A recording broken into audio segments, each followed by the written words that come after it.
Good evening. Good evening. Let me see what this thing gonna do. Good evening. I paid my internet. This thing. I'm in the boondocks. I'm in the boondocks, right? So I got this portable thing right here. This is my router. See this? It's Verizon, and sometimes it don't like me.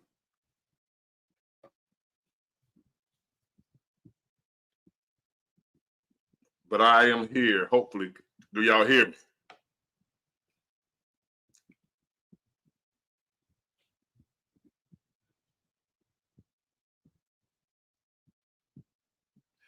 The background looks fake because it is. Let me get you out of here.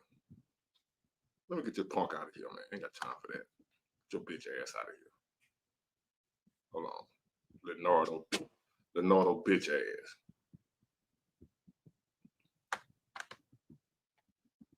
Where you at, fuck boy?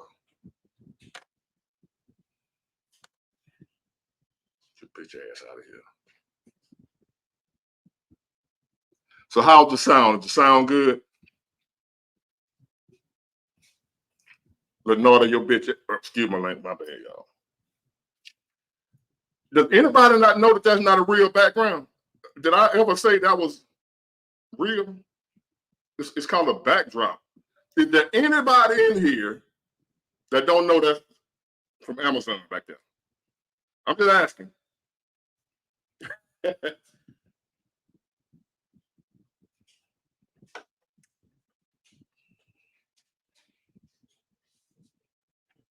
It depends on the angle and the lighting. Sometimes it looks better. Come on, y'all.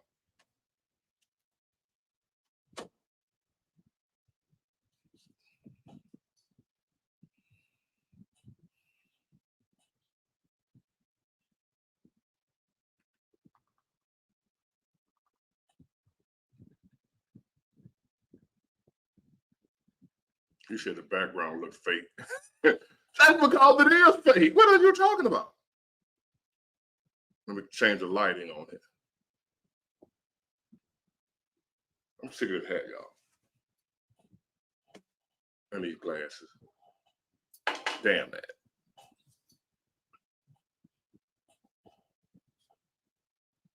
The cologne is Creed Original Vetiver. The background look a little better. Look a little realer.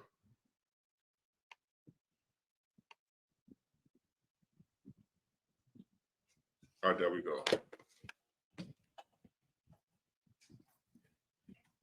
I'm gonna let a few more people get in here. Let me get my speaker. I want y'all to hear something. Oh, let me throw the link out there to y'all. Hold on.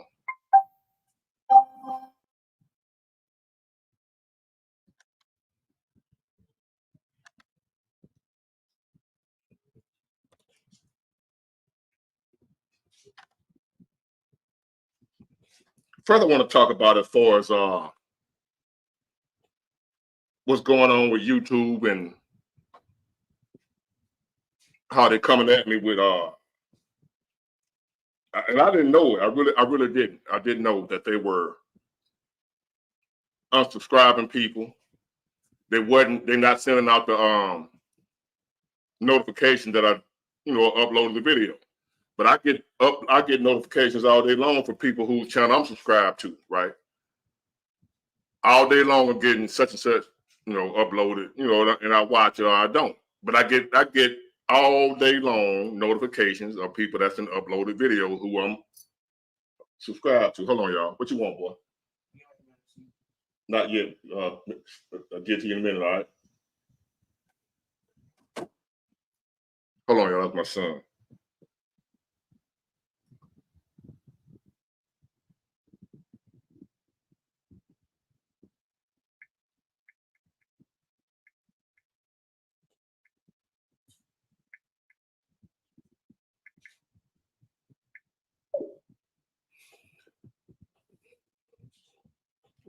Yeah, but they're not sending out my notification to y'all to let you know. And I find that kind of strange, you know what I mean? And one of you guys suggested, and Miss Oslin suggested that it's because of my thumbnail that I put up there that I'm throwing people off. So I'm gonna stop with the thumbnails, right? So I'm just gonna leave it like how it used to be. But that's really what I think is going on. They're not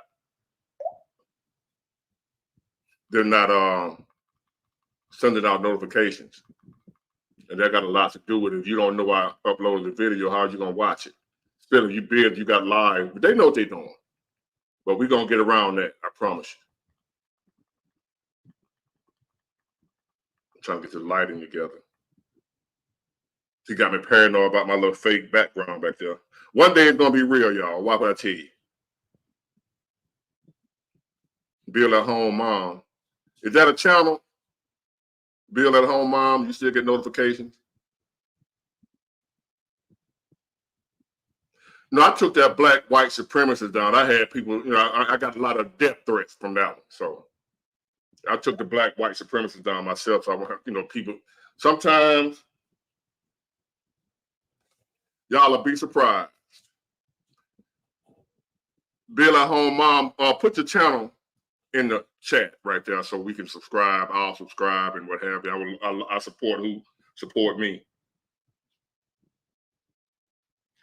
But the first thing I want to get to, I'm trying to pull up this video right here, is old Ricky Smile. Have you ever heard of him? How you got people out here that are what you call gatekeepers in the black community. Hold on.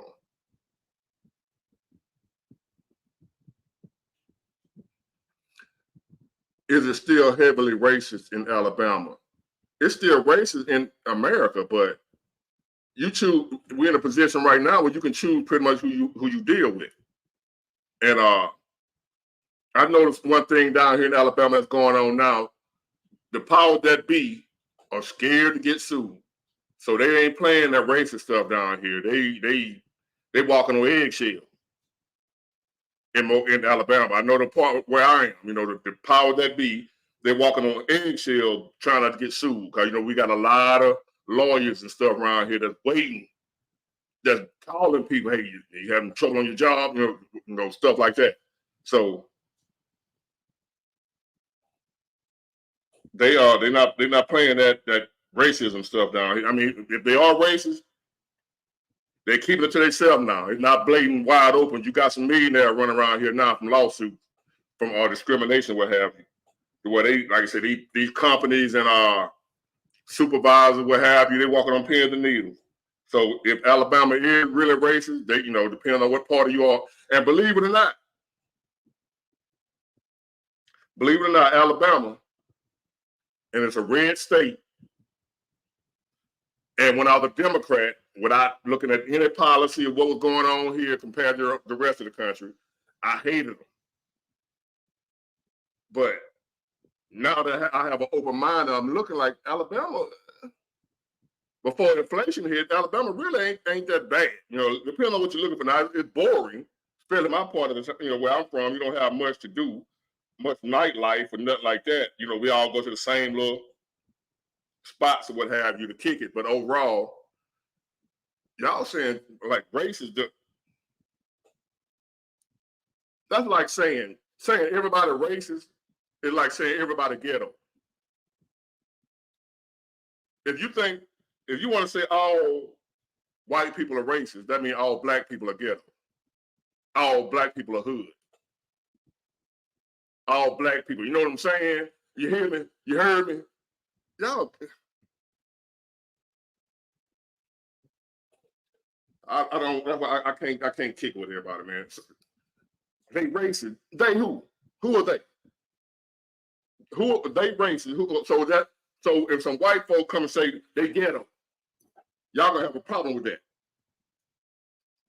But y'all quick to throw around they racist. Are they racist? Yeah, like he said, Texas is racist. Is Texas ghetto?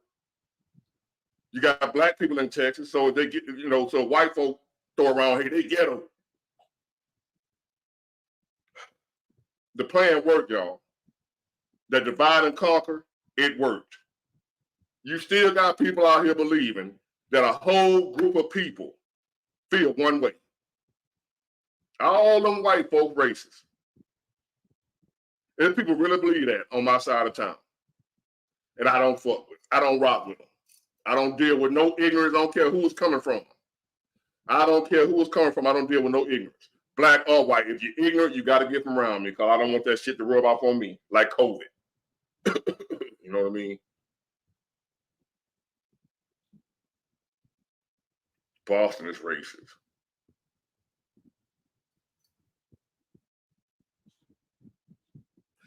Do y'all see now why I don't deal with nobody? I want y'all to hear this. Anyway, I ain't got time for that. Get past this commercial. See, I have to watch commercials too, where y'all complain about commercials. On the Smiley Morning Show. All right, 24 minutes after the hour, y'all got your front page right here. Maria, good morning. Here's what's happening in news. Vice President Kamala Harris and Governor Tim Walz of Minnesota held their first joint campaign rally together in Philadelphia. Kamala Harris praised Walz going down his list of titles from coach to congressman and even military veteran. She ended his introduction, Ricky, saying, and in 91 days, the nation will know Coach Walz by another name, Vice President of the United States. No, Are you excited about Tim Walz? I already know. Yeah, always. What excites you the most about him? Just that he's just a regular, like he reminds you of your high school. Now y'all listen to this foolishness, right? She asked him, what do you like about him? You're not gonna hear nothing about policy or nothing like that, some bullshit. Well, he's a regular guy. But when people were saying they like Trump because he one of us, you know what I mean, as far as the way he talk, he like a regular dude, locker room, I grabbed, you can grab the women about it. When people were talking about they like Trump because these same things he like about this guy, they were crazy. But listen to what he said he liked this guy for. Principal, he reminded you of your high school football coach, and he was a football coach that led his team to a to a state championship. And he is just awesome. He's for the people. He stand up for women's rights, and he's a popular governor in the great state of Minnesota, which Trump won in 2016. That state was picked off by Joe Biden, and I think we'll definitely get his state and the state of Pennsylvania as well. Either one of those governors would have been a great choice for Kamala Harris. I'm just sick of the black people on the internet talking about I'm not with her. Okay, so if you're not with her, that means you're with Trump. Y'all need to block him. He's sick of the black people that are on the internet that are saying they're not with her. So the black people, by default,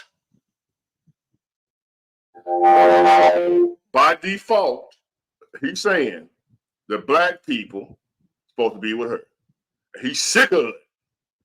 Ricky Smiley, y'all, is tired of you niggers talking about you ain't with her.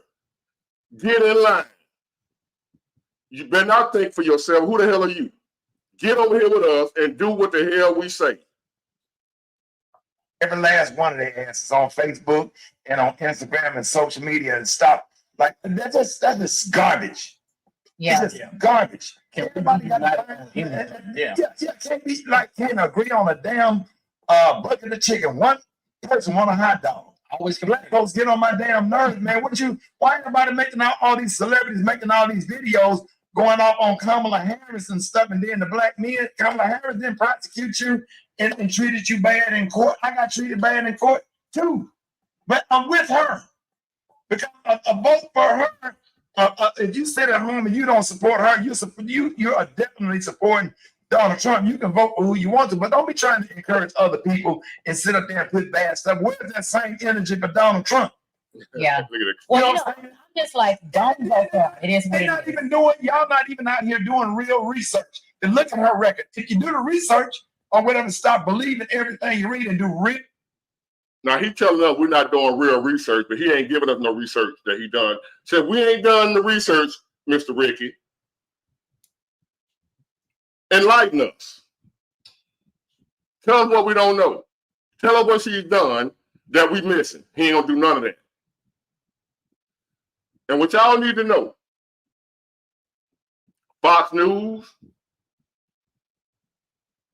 they know better. Fox News getting paid by the right, and these guys here get paid by the left. They getting paid. Plies, them folks ain't doing that for free. I don't know if you saw the little clip the other day when they offered to pay this guy Kai Cenat, whatever, Kamala Harris campaign. I'm gonna pull that little video up in a minute. Kamala Harris campaign, because Donald Trump streamed with this guy called Aiden Ross the other day. She wanted to do her little thing with the little popular guy with the youngster. So her campaign reached out to that Kai Cenat dude. He said he ain't doing it. Like, I don't know about no politics, whatever. They offered to pay him to go on live stream with him to promote her. These people are paid. Look at this clown. Is that a fake window? I'll be glad when let me show you. Let me put this clown here on blast. See what I'm talking about when I say I'll be glad when the purge happens. That dude, y'all see him? Can y'all see NC-71? Can y'all see him? NC-71 right there. I want y'all to see him.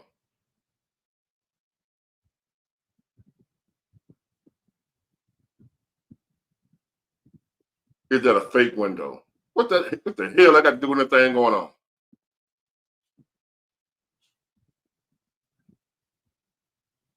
I can't wait till the purge. But anyway, is that a fake window? It's whatever you want it to be, man. Now get your bitch ass out of here. So anyway, back to the foolishness. No research, you can see what a record is. You can see what she have done. I think you can Google what have Kamala Harris done for the black community, or things that black people benefit from. Like what? Like what? Yeah. She's great. She will make a great president. Wow. And what a blessing to be living in a time where a black woman can become president of the United States of America. In our time, we get a black man and a black woman become president. That's unheard of. Come on, stop man. it. Mess. Be on the right side of history. Be on the right side of history. That's so, it's just the Amber Rose and everybody got all these videos and stuff and talking about Kamala Harris talking out of both sides of her. How would you say something so disrespectful? Even if you felt that way, I wouldn't dare make a video or say nothing like that. If you feel like she hasn't done anything, how dare you be respectful? I mean, you being disrespectful by saying you don't think she did anything. You supposed to shut up. Shut up. How dare you?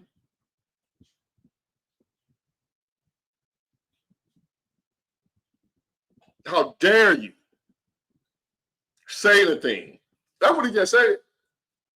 If you don't agree with her, shut up. But if we don't agree with Trump, we gonna scream from the mountaintop. They don't shut up about Trump. That ain't disrespecting her by saying you disagree with her. I don't see how that's disrespect. But anyway, let's go. President of the United States of America that's trying to stand up and that's going to possibly pick 2 United States Supreme Court justices or whatever to try to keep the laws in place that Thurgood Marshall and all of the people that have paved the way and try to redo and get back into some of this settled law, women's rights to choose your voting rights, and Brown versus the Board of Education. Should do your homework. But hold up. Let me just tell you something right here that could be very historic. And Kay pointed this out to me. If Kamala Harris is elected, she would be sworn in. She could be sworn in MLK Day by the first black Supreme Court, and possibly by Ketanji Brown Jackson. Yeah. Does that not give you chills? Does that not? I'm so excited. Does that not give y'all chills? She can be sworn in by the Ketanji Brown.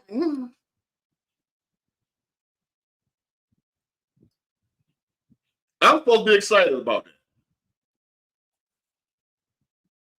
I'm supposed to be excited because an AKA could possibly be sworn in by another sorority, from some other sorority, 2 black women, one swearing the other one in. I'm supposed to be having chills now.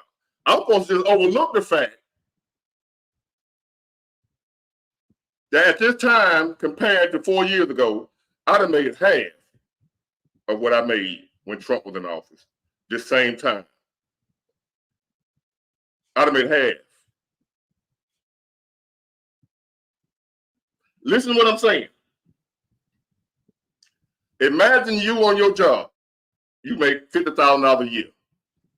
So around by, what this is, August, this is the 8th month. Around by August, you at 25 or 30.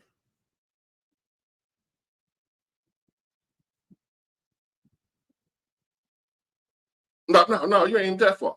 If you made 50 a year, so you looking at round by, if you're making half, you're looking at around by 25,000 for that year now. You took a half pay cut, not a pay cut. You're making the same money you was making when you work. The problem is you ain't working. You working half of what you was working, but price is still going up. And you telling me about I should be excited. Thank you, Bud Brutus, for the donation. I'm supposed to be excited because we can make history. Well, we're going to make some history with people that formerly wasn't homeless become homeless. That's going to be history. That's history in the making. People that used to have homes are homeless now. That's the history for your ass. For the first time, you want some more history that we possibly can make with these clowns? How about we have more people now than ever living in their cars? That's historical. Y'all want to be a part of history? Let's make this happen. Let's vote for Kamala. Let's make history. Something that has never happened before. A large amount of people that had homes and places to live are now homeless. That never happened in history before. So let's make history, y'all. Vote Kamala. Damn idiot. Then Maria, my whole body vibrate. Maria, Oh my I can go God. deep in the net. You got a member of Delta Sigma Theta Sorority Incorporated and a member of Alpha Kappa Alpha Sorority Incorporated into the damn White House. What's wrong with y'all? Oh, man. okay. But y'all mad because she ain't talking about what Who was a member of Alpha Phi Alpha Fraternity Incorporated? Come on, Come on now. Hey, Oh my God, it just gave me chills. Not chill. Gang, Man, talk about y'all better come get me off this radio today. You want to get they gonna be mad at you today, Rick. Stop this. Yo, dog, go. I don't care about who get mad. I know I'm right. I know I'm right. Oh, you right? Y'all need to stop. Do y'all realize Medgar Evers died for voting rights? All these people that have risked their lives from slavery up until the civil rights movement, just so we can have an opportunity to do what we do, to do what They died so we can have a right to vote. They didn't die to tell us who to vote for. Medgar Evers and all them people, yes, they fought for our voting rights. They didn't fight to tell us who the hell to vote for them. You acting like Medgar Evers told us you can only vote Democrat. I'm dying. I'm laying my life on the line, so you can only vote for the Democrat. I hope that Park see this, which I doubt it, but hey, holler at me, Ricky Smiley. I'm one of them black peoples you talking about.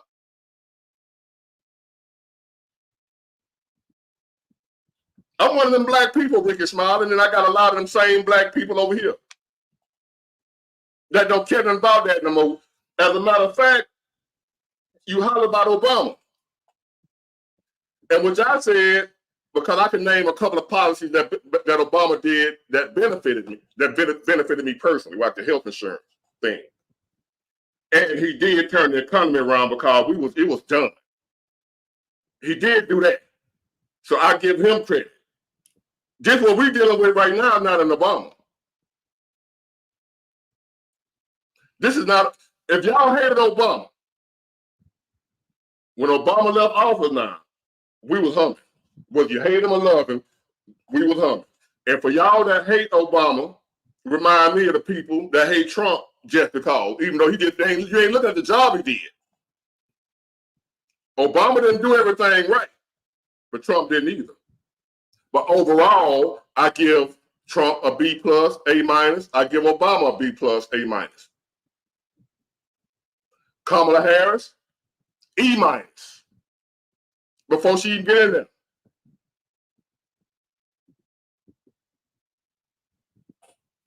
Obama, I'm a true independent. Some of y'all be pretending. Some of y'all pretending to be independent and you're not. Like a lot of fake Christians, y'all fake independents. Y'all really Republican or you really Democrat. You ain't fooling me. I can listen to what you're saying to tell you slanted. You biased. I'm non-biased. Obama did a great job. Bill Clinton did a great job. George Bush did a horrible job. Donald Trump did a great job. And I don't give a damn who don't like what I just said. I got numbers to back up what I'm saying. I got numbers when Obama first took office, where we was at and where we was at when he left. Like him or not, whether he did anything for black people, that ain't my argument. I can't say Obama did something just for black people. I can't say that because he didn't. But he did a damn good job for the country as far as where we was when he took office, when George Bush drove us over the cliff, and how he brought us back. Did y'all forget the housing market crashed? Did y'all forget that? The housing market crashed when Obama took office. Well, before he took office, before George Bush left, right before he was leaving, George Bush let us all know, hey, y'all fucked, bye. Did y'all forget that? Jane Doe. I didn't say Obama did something strictly for black people, but I'm black and I benefited from some of the things Obama did. Did he give me a check? No. Did he do reparations? No. I didn't say he did nothing for, like he did a lot for black people only. I didn't say that. I said he did a good job as president of the United States. I didn't say he did that specifically for black people. I don't think we ever see as a matter of fact, Donald Trump, Democrat or Republican, one of the only presidents I know that specifically came in and actually addressed black people specifically. If you're just talking or not, the rest of them don't even do that. They don't do that. Donald Trump is the only Republican since I've been alive that I can ever remember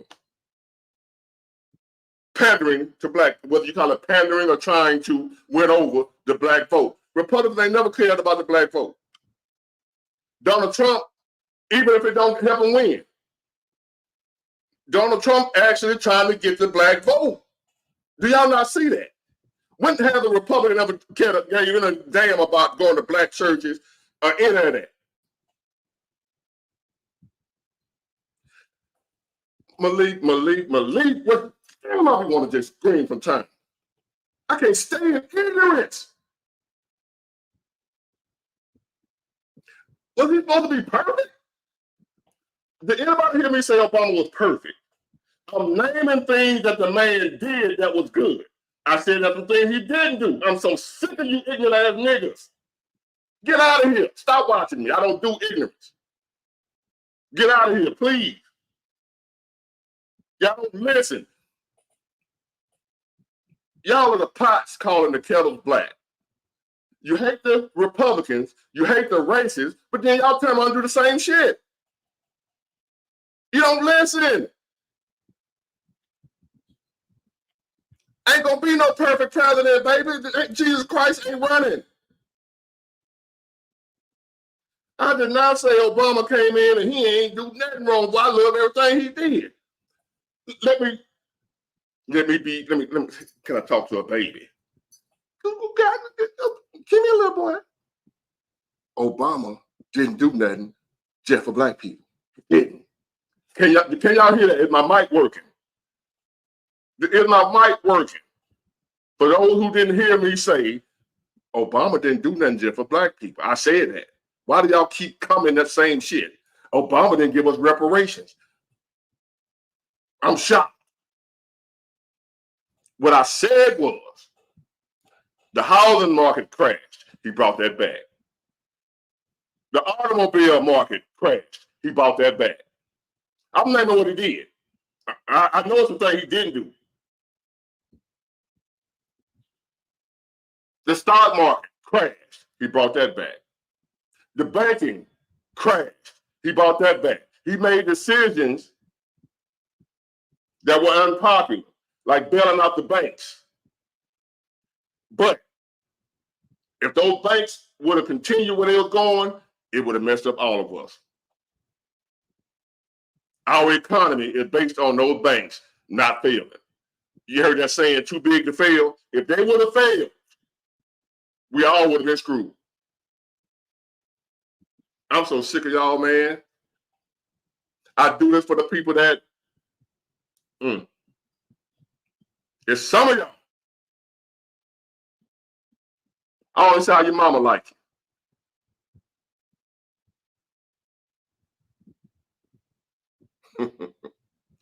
I am not an Obama.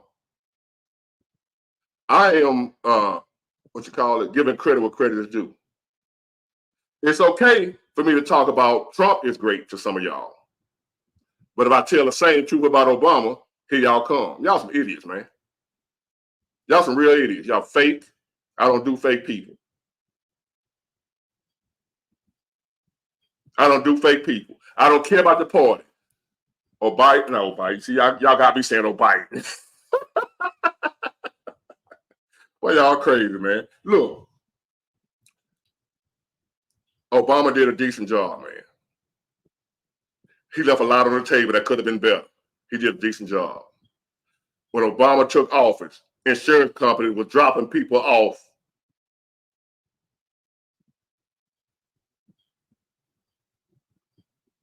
When Obama took office, did y'all know that if you've been paying insurance all your life, never had to use it, then you come down with a critical illness, what have you. Once upon a time, the insurance companies was dropping you off, kicking you off out the policy. Oh, when you cost us too much.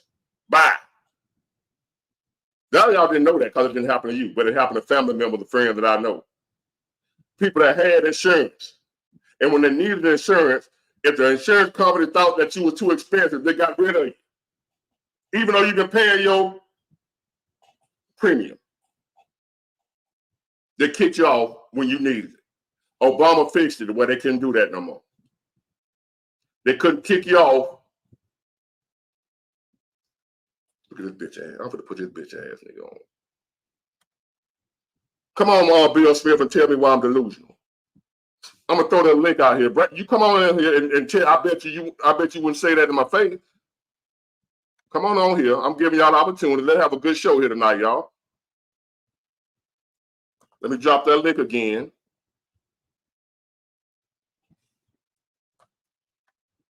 Hold on.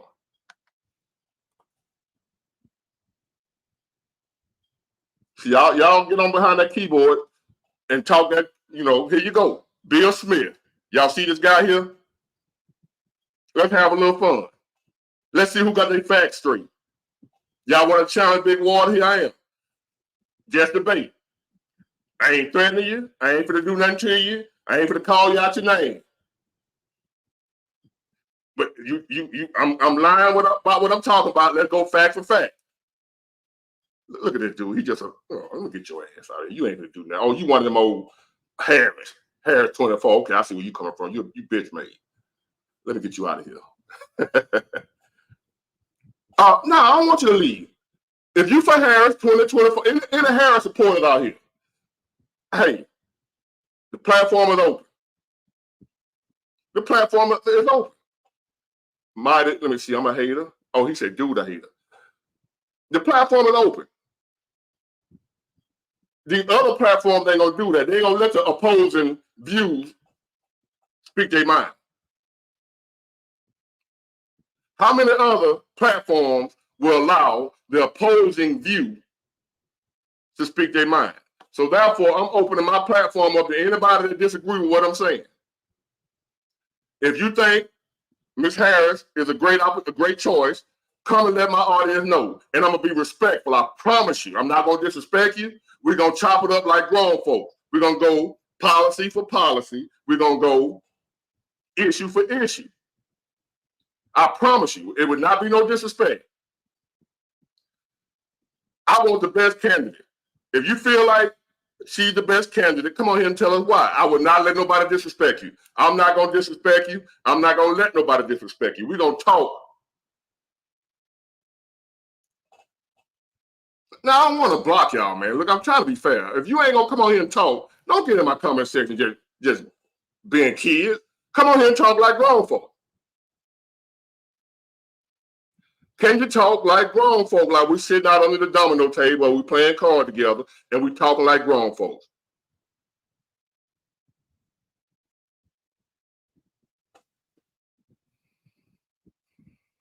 Let me see something. Get this.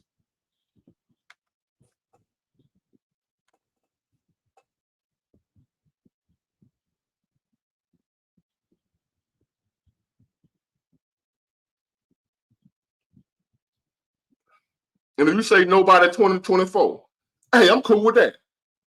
I get you, cause I'm this far from that myself. But what I'm not gonna do is be a fraud, a fake, pretending. Anyway, let me get some people in here. Let me see what Ziggy talking about. See if he a Harris supporter. What's going on, Ziggy? Oh, not much. Can you hear me? I don't support. Yeah, I can hear you. So what's on your mind? Oh, I'm just listening. I don't support Harris, and I really don't trust Trump. They're all basic puppets for the international bankers. And I can rock with that. I can rock with that because I'm right there with you, man. But somebody gonna win. Somebody gonna win. Yeah, they're gonna win, and we're gonna lose. What are you in a truck? No, I'm in a tent, man. I bought a piece of property, and I'm in a tent for right now. Okay. Yeah. So that where you live, or you just camping out? I'm camping. I got a 40-foot shipping container with all my stuff behind me. Okay. Yeah, So I went out here and bought a property. Are you living on what they say off the grid? Yeah, I'm off the grid, man. I see what's coming. Yeah. So you know I'm not saying you say I'm not crazy. Oh no, you're perfectly sane. Yeah, but I'm getting called crazy and what have you. But hey, I'm preparing just like you doing. I'm preparing too. And one day, yeah, there's gonna come a time when you're gonna be rich because of what you're doing now. There's gonna be people begging you to show them how to live. Yep. Watch what I tell you. People like you, there's gonna be people that right now that think they know every damn thing, gonna be begging folk like you and me, hey man, help me, please help me. I'm like a movie.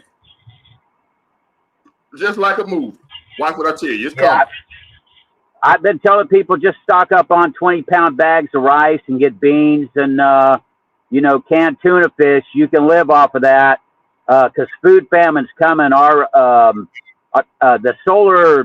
The sun cycle and the airflow, the jet stream is changing, and we're going to lose a lot of growth for food next year, big time. And there's going to be a lot of people in food lines trying to get something to eat. And that's why, and a lot of people not keeping up with this, Bill Gates and a lot of them billionaires are buying up a lot of farmland. Now, he's a tech guy. He's into computers and all that stuff. Why is Bill Gates buying up farmland? Check it out. Don't take my word for it. Bill Gates is buying up farmland right now. reform the form. Oh, exactly. Yep. Why are they doing that? Exactly. He knows what's coming. Like I say, the all this theater that's going on is basically, like I say, theater. We are going into a it's not this global warming. It's the complete opposite. We're going to have cooler, colder winters and shorter growing seasons, and we're going to have a lot of people on the planet die from starvation in the next couple of years. And the government knows this. Exactly.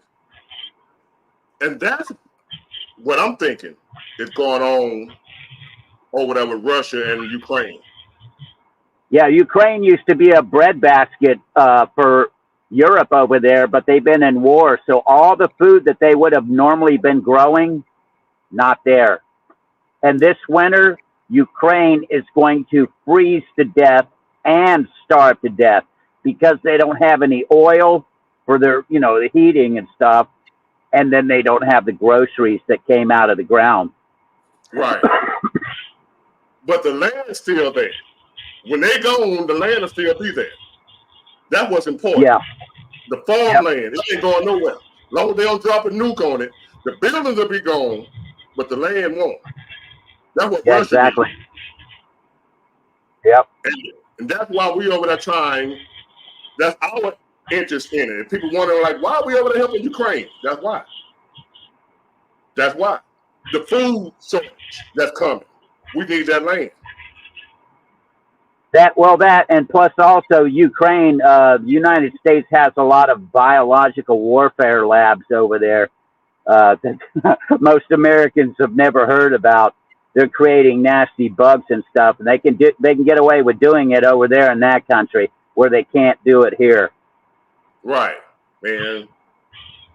People out here playing, and you think of the game. That's all I'm trying to do is tell you. I can get on here and play because some of the biggest channels out here, they playing, they ain't talking serious stuff. That's how you really grow. If you're into YouTube and you want to really blow your channel up, get on here and be stupid. You'll grow really fast.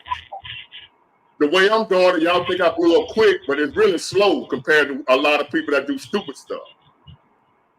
So, but anyway. Yeah, exactly. There's not a whole lot of people actually seeking out the truth and wanting to actually see reality for what it really is. The numbers are quite low. But they come at me and say they're tired of me with the doom and gloom. They don't want to hear. They don't want to hear the doom and gloom. Yeah, it's out here. I mean, you can go on YouTube and watch all these women that are living in parking lots in their cars. I mean, it's an epidemic of homelessness that's going on. I mean, I'm down here in Florida, in Central Florida, and I mean, there are people that are actually living out in the woods all over this state because they can't afford home, they can't afford the rent, and it's epidemic, and it's only going to get worse. Amazon's going to be laying off a whole bunch of people. They're crying because people aren't buying a lot of stuff off of Amazon because they can barely afford groceries now. And the jobs aren't coming back. The AI is going to get rid of 100 million Americans' jobs, and even Hollywood is terrified. Exactly, and they're not going to mention that. Nobody talking about that. The people like me that talking about it, they starting to pull my channel back. That's talking about stuff like that because you don't see it on the news. You don't see it anywhere. But it's going on. Like I told y'all last week, in my neighborhood where I'm from right now, passing by the truck stop. In the tent city where the homeless people live, there's cars parked out there now. I thought they were visiting. No, they're living out there. Yep. Living out there. That's on the news. I had a channel a couple years ago under this nickname here on YouTube, and I had to migrate all my videos because I got 3 strikes and then you're out. So with the second strike, the second strike, I migrated all my videos over to Odyssey and put all my stuff over there on Odyssey because I was educating people. I've been out here trying to educate people for years, showing the government fraud and the scams that the government's been running with the comprehensive annual financial reports, the CAPRA accounts. That's the second set of books, and they put all their positive stuff there, and then they just throw the carrot out there. We need more money to build roads and all this other stuff, the budget, you know, and they have positive cash flow coming in on, they're buying up. The stock market is a rigged game because you have all the states, the counties, municipalities, they're all buying shares of Coca-Cola and IBM and all this other stuff and making tons of bank. We could, Walter Van Buren investigated. He was an accountant. He said they could write every one of us an annual check every year for $125,000. Every man, woman, and child. Okay, this is the kind of money they're raking in. Where's ours? Where's our cut? In their pocket, on new yachts and all that type of stuff. Yeah. The Social Security system, they run 2 insurance policies on that. It's through the United States Fidelity and Guarantee. Both of the policies are $11.2 million. Damn. 84, okay. 84 potion, man. You wild for that, man. I'm like I say, I'm basically an anarchist.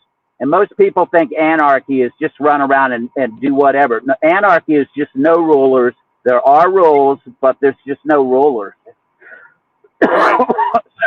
I've been pulling out of this system, trying to just completely disconnect from the system, so I have less problems.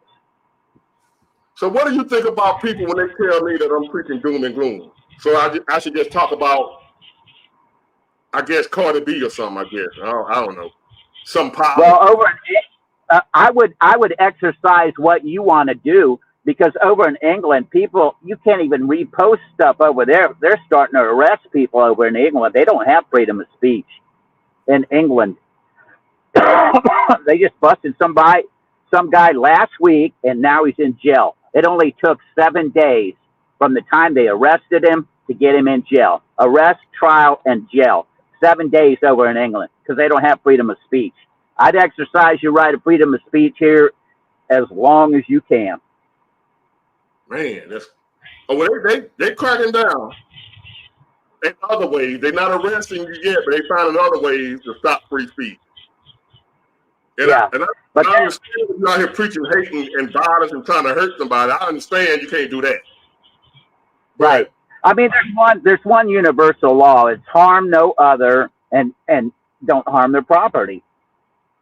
Exactly. I mean, that's a universal law that we should all be living by. Unfortunately, we're not. And like I said, I've been out here trying to educate people. I found a guy that's put up a really good site, and he's showing people how to get their freedom back and not have to pay taxes and all sorts of good stuff. He's up on his site is called onestupidfuck.com. And I mean, he lays it out. Governments are all corporations. They are all corporations. Okay. And they're just doing business as corporations, and they're fleecing the people and through contracts. And he shows you how to break the contracts to free yourself from all these contracts so you're not fleeced anymore. That's pretty much the fact. We are employees of the government, pretty much. Oh, exactly. Yeah. Through the Social Security system, you volunteered, and there's a way, like I say, you can do a revocation of election, Form 56 with the IRS, and unvolunteer, and then just become the beneficiary of the Social Security account. You can use 1099s and discharge your debt, buy homes, buy cars, And, you know, you don't need the reparations. You could do a lot more with the 1099 forms through trustees and getting all your stuff met. And like I say, the political game is it's theater.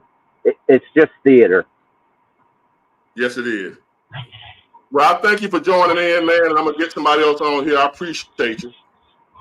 I appreciate you too. I really enjoy coming up and watching your videos on YouTube. I appreciate you. Thank you for your time. Okay, thank you. Bye. And Price of War, you next. Hold on. All right, you see that right there? She said the 401k. Can y'all see that? Would not make it. What's Gigi for sure more? She said 401k would not make it. And I'm glad you said that. You know, you made me think about something. I don't know if I told y'all a few years ago I had a 401k during when the economy crashed under Bush, and I had a nice little chunk of change in the 401k. It crashed, and I lost half of it. Gone. Just gone out of my 401k. So, and right now, the stock market is crashing and things are going on. That 401k, y'all happy about that they offering at them jobs, whatever? That ain't no benefit to be on those jobs when they got 401ks. You better get your money and figure out a way to build your own money. 401k, I mean, y'all can comment, well, you know what I'm talking about, man. My 401k, your 401k can be gone just like that. And you can't do nothing about it. Did you know that? It just happened in 2008, 2009. Was anybody living during that time? Did anybody have 401ks during that time? Do y'all remember what I'm talking about? I lost half my 401k in one day.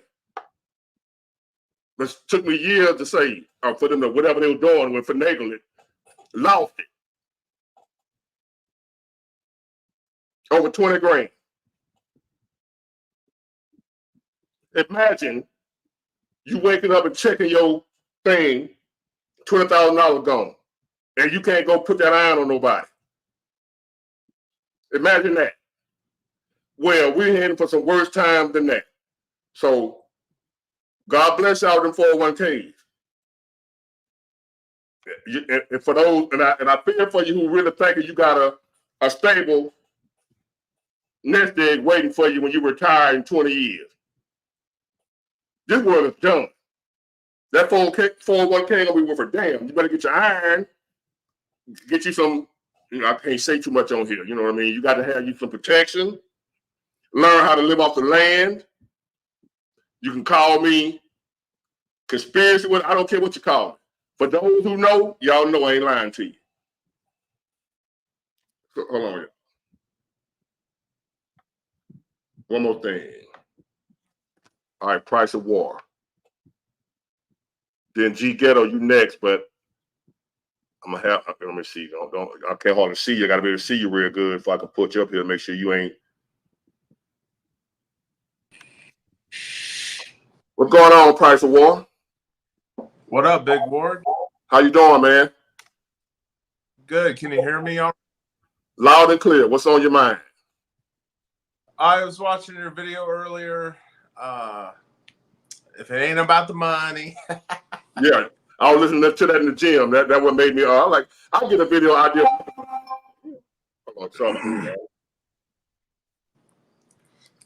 You know, what's on your mind? 50 Cent had this real good saying. He has a lot of good clips on YouTube. And he was saying, my grandpa told me you'll be as successful as the mother effer you're wasting time talking to. Exactly. So That's what I meant by that. Yeah, so I mean, granted, when you're doing a live stream, you get a lot of randos, but in like real life, if someone isn't on the same level as you, you shouldn't even talk to them. Like if someone doesn't have a car and you have a car, you shouldn't talk to them. Oh, I don't. You know? I don't. Like if they're not on your level, nothing. Like hi, bye, have a nice day. Oh, I'm an a-hole in real life now. not that I mistreat you. I ain't that type of a-hole. I ain't gonna fuss at you or whatever, but I don't small talk. I don't stand around. I'm talking about my co-worker, it don't matter who it is. They be like, man, you kind of mean, ain't you? No, I'm the coolest dude in the world. I just don't have time for if you ain't on some good shit. I just ain't got time for it. I done wasted a lot of my time doing that. So here I am. I'm 52 now. I'm like, I don't remember, like, where did my 20s go? Here I am, 52. So that's what that taught me. And I'm teaching these youngsters, like, hey, man, you ain't got time to be playing with them boys. You don't have time to play with these folks out here, man. I ain't got no time for small talk. If you ain't talking business, prospering, good stuff. I don't want your money now. I ain't saying, hey, give me some money. Let me hold some. No, I mean, if you ain't, like you said, on the same level or higher, I prefer somebody that's on a higher level than me, who I try to hang around.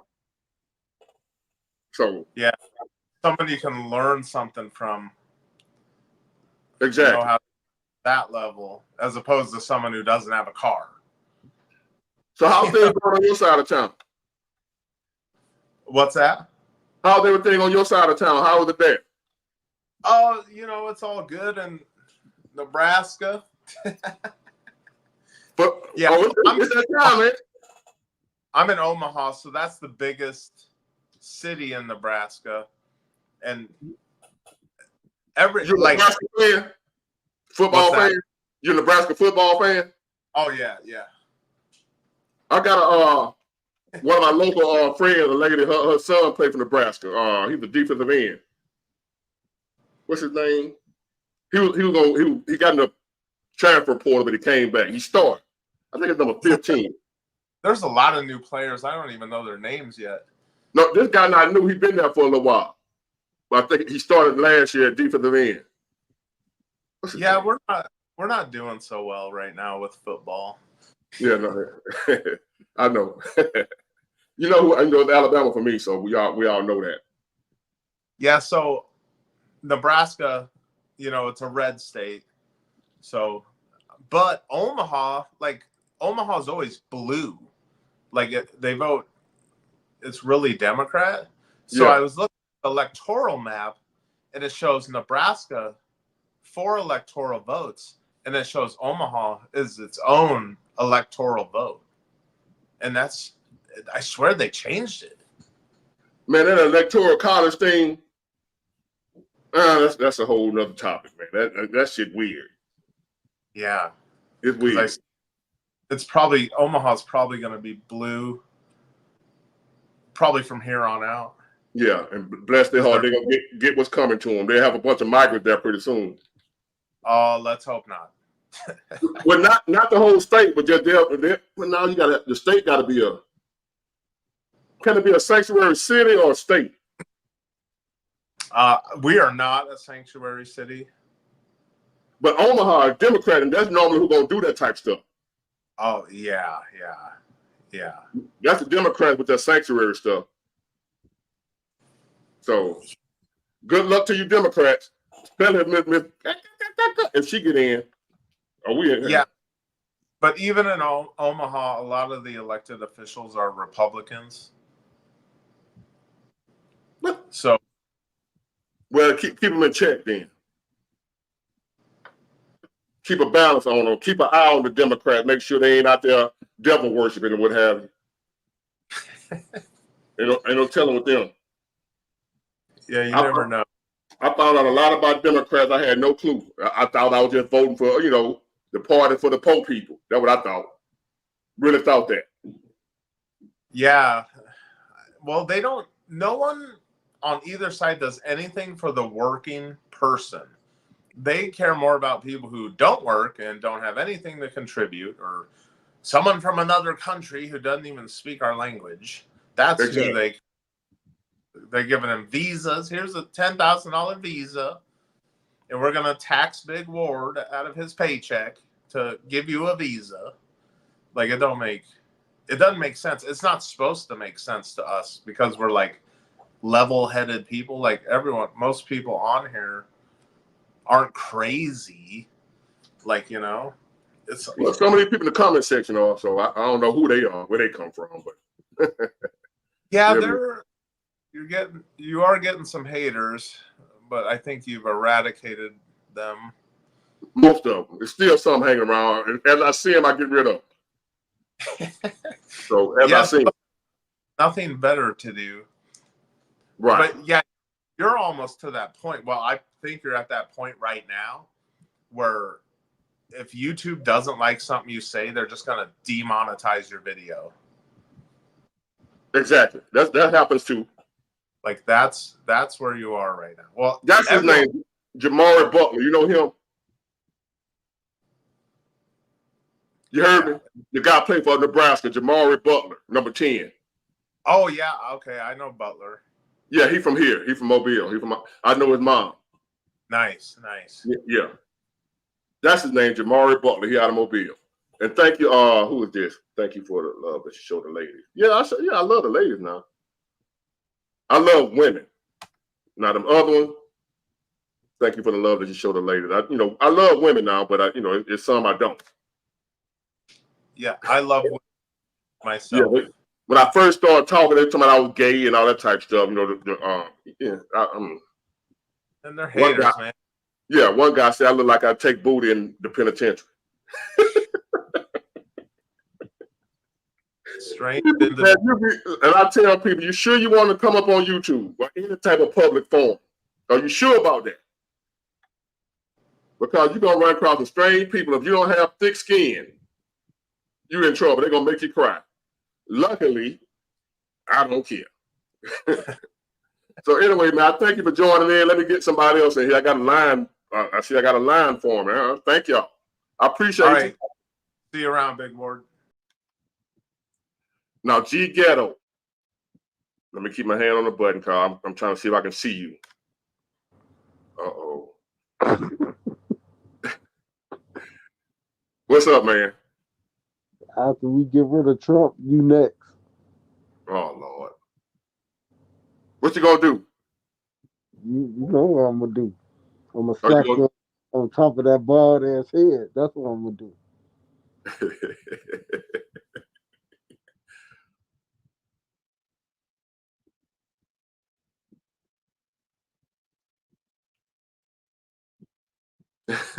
Y'all see that, man?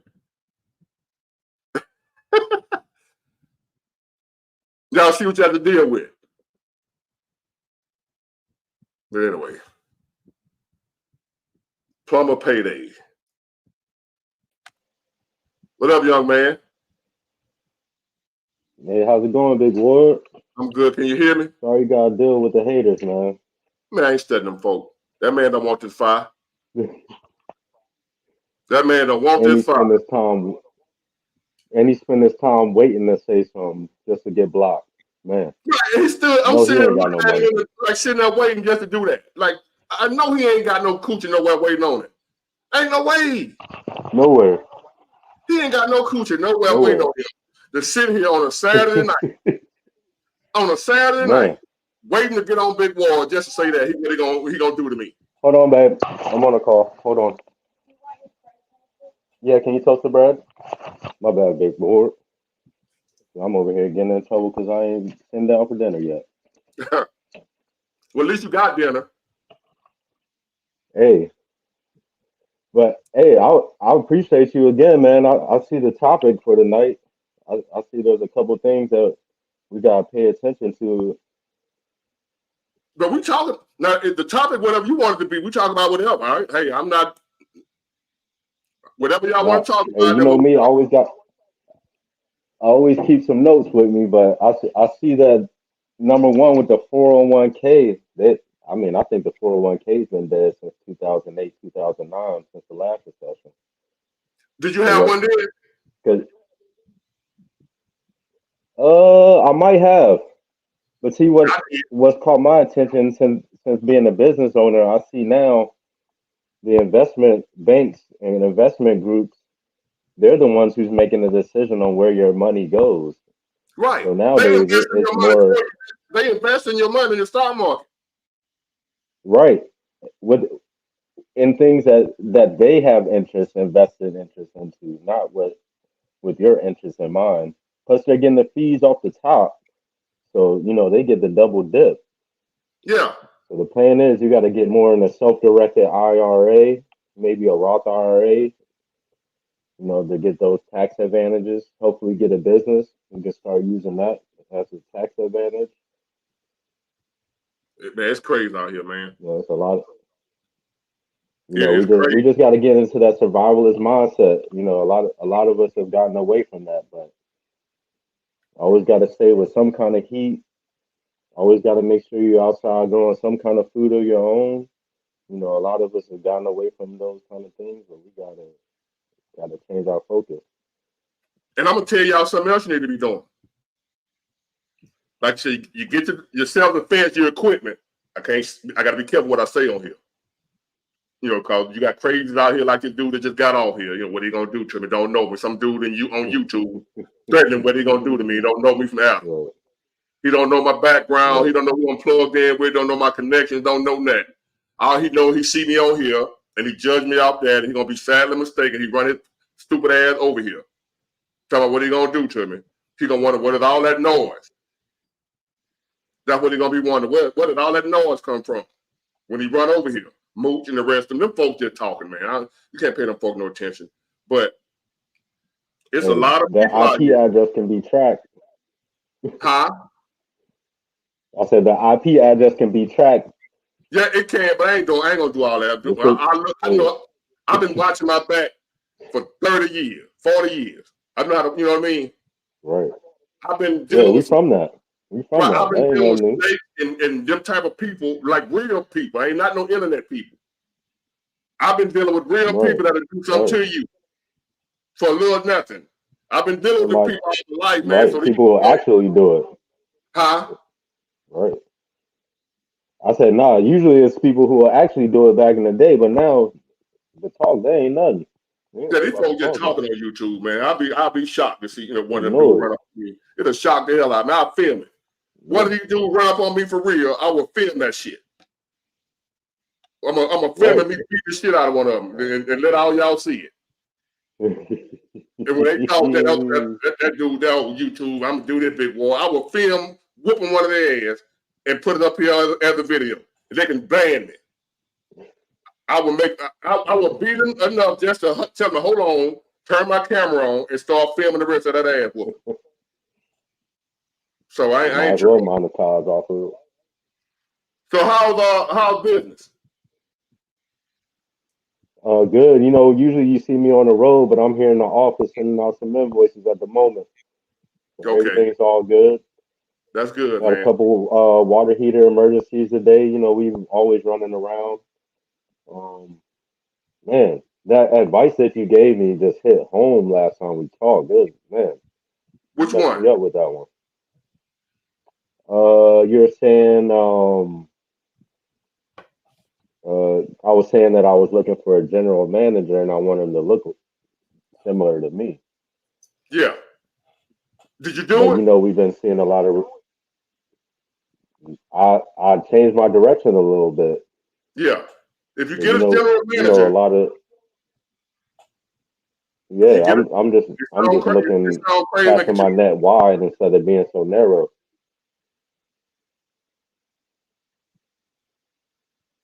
Yeah, that's correct. Yeah, I'm reading these comments, man. So you got your little list. You got some questions for me? You got questions? Do I have questions? Yeah. No, I appreciate you, Big Ward. I appreciate you. I was just here to just show my appreciation, man. Appreciate you. I had two more things. Okay, what's that? Because I know that you use StreamYard. Right. It's a feature on there when you're using your videos that you can add on to here, so you don't have to have us listen to it through the phone. Hold on now. You mean I can make videos on here? Yes, and also when you're going live, the videos that you're trying to have everybody view, you can add that onto your. You can basically how I'm on the video, you can have that featured onto the live that you're on right now. Right, but I want to. We can watch it with you. I got you. No, understandable. I know that. Okay. Yeah, some people copyright their stuff, some don't. I don't feel like trying to figure out who does and who don't. But just the voice, they don't copyright that unless it's music. Yeah. No, I'm with you. I'm with you. I can't play that music, but it's just like Ricky Smiley talking. I can't help. He might not mind you playing his video, but I don't want to take a chance of who does and who don't. So that's why I don't put it up here. Right. No, that makes sense. Yeah, that copyright. No, and then my last question is, I wanted to see if I had your permission to use like a video to review on my iPod Daily channel. Yeah, what I tell everybody who want to review or do what you call it, interact, what you call it, reaction videos. Yeah, like reaction. Yep. Right. I don't do copyright, so all I ask is just shout my channel out. You know what I mean? I got you. Yeah, no, I'll add it in there and put a tag. Right. That's why I haven't made any videos on that channel yet. Even if you don't like me, I ain't talking about you. Just anybody. If you want to say I'm stupid, I don't mind. All I ask is you just put the, where my channel is, shout my channel out, and I won't do no copywriting, and you don't have to ask permission. You don't have to pay me. Can I react to your video? You ain't gotta do nothing. I'm not putting copyrights on my video. Right. So if you want to, I appreciate the content. You give a lot of great advice. You haven't seen other words. Either way, it's good. I ain't got no problem with it. Appreciate you, Big Ward. What up, Minister Jout, man? Appreciate you. Yeah, but let me get to somebody else. Yeah, you got it. Appreciate you. All right, Damon, you up next. Let me finish this right here. I forgot about this punk ass Ricky Smiley, and I mean that in a respectable way, with Ricky. Do what we can do. We ain't seen nothing like this since Barack Obama was running for president in 2000 and commercial. Fancy financing. I have to go through commercials too, y'all. Spending. No cap. Zero caps here. I think that our country is right now in the most dangerous position.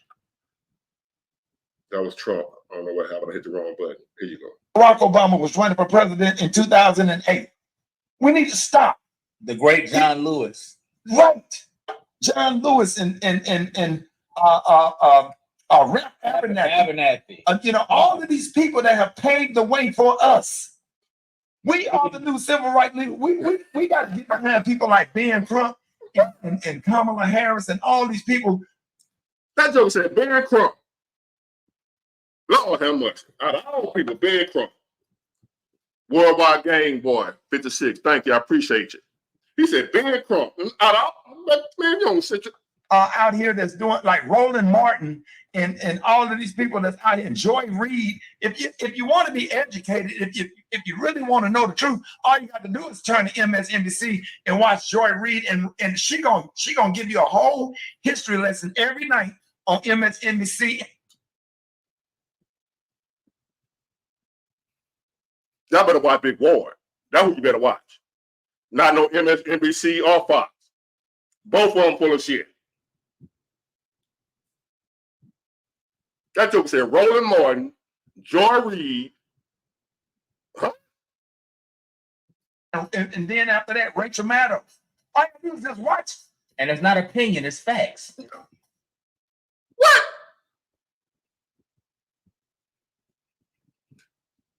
If you want to be indoctrinated, watch them folks.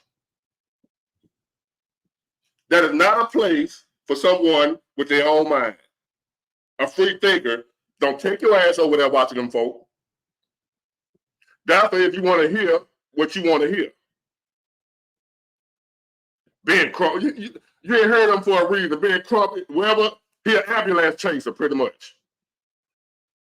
He's a lawyer that's looking for the next big police killing or something, so he can go with that suit. That's what Ben Crump is. Don't do this right here. Yeah, and don't be on the internet doing Kamala Harris like that. Yeah. I don't care what issue you got with black women. Your mama's a black woman. Don't y'all be on the internet doing Kamala Harris like that. Your mama a black woman. What the hell I got to do with the fact that I ain't worth a damn this year? My mama ain't paying my bills, Ricky Smiley. I don't care about my mama, a black woman. She's not paying my bills. But let's start there. I don't care what and I'm talking to the men right here. Your mother is a black woman. Don't forget that. Don't forget that your sister is a black woman. And as a black man, I stand proudly with Kamala Harris this morning with tears in my eyes. It means so much to me. Do you know the lady picked up the phone and called me when my son died? How about that? How about how personal it She picked up the phone and called him when his son died. But it probably a bunch of other folks that same day his son died, she ain't called him. She called your ass because you can benefit her like what you're doing now. You capping for her. That's why she called you to check on your son, because you can do something for her. Her and Joe Biden has been. How about Joe Biden wrote me a letter naming my grandkids and naming my son's name in a personal handwritten letter? How kind, how thoughtful, how genuine, they're just genuine and sincere. And I love people like that. And anybody, the person that got killed at the Trump rally, who do you think called that man's wife to offer his condolences? Joe Biden did. Joe Biden did. Trump did. Man, Joe Biden ain't calling nobody. If he wanted to, he don't remember no damn phone number. Who the hell Joe Biden called? Called him, and he took a bullet at a Trump rally. These are kind, loving people. If you look at their policy, you'll know what's going on. We need to stop, black people. Stop it. Stop attacking Kamala Harris. Stop it with the self-hatred. Even if you don't agree with everything she do, what do you think she can do as the vice president? She ain't not in control of the Congress and the Senate if you know how government works. Come on. Enough of that dude, man. One more, and then I'm gonna go to Damon. One more, y'all.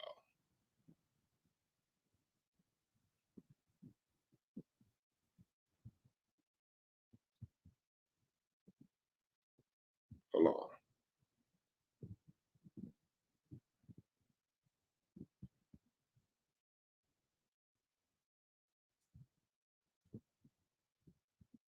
I just told you a little while ago, these leaders that they call leaders, this included Lena Horne, this included Dick Gregory, and this included comedians, comics, trumpet players, baseball players.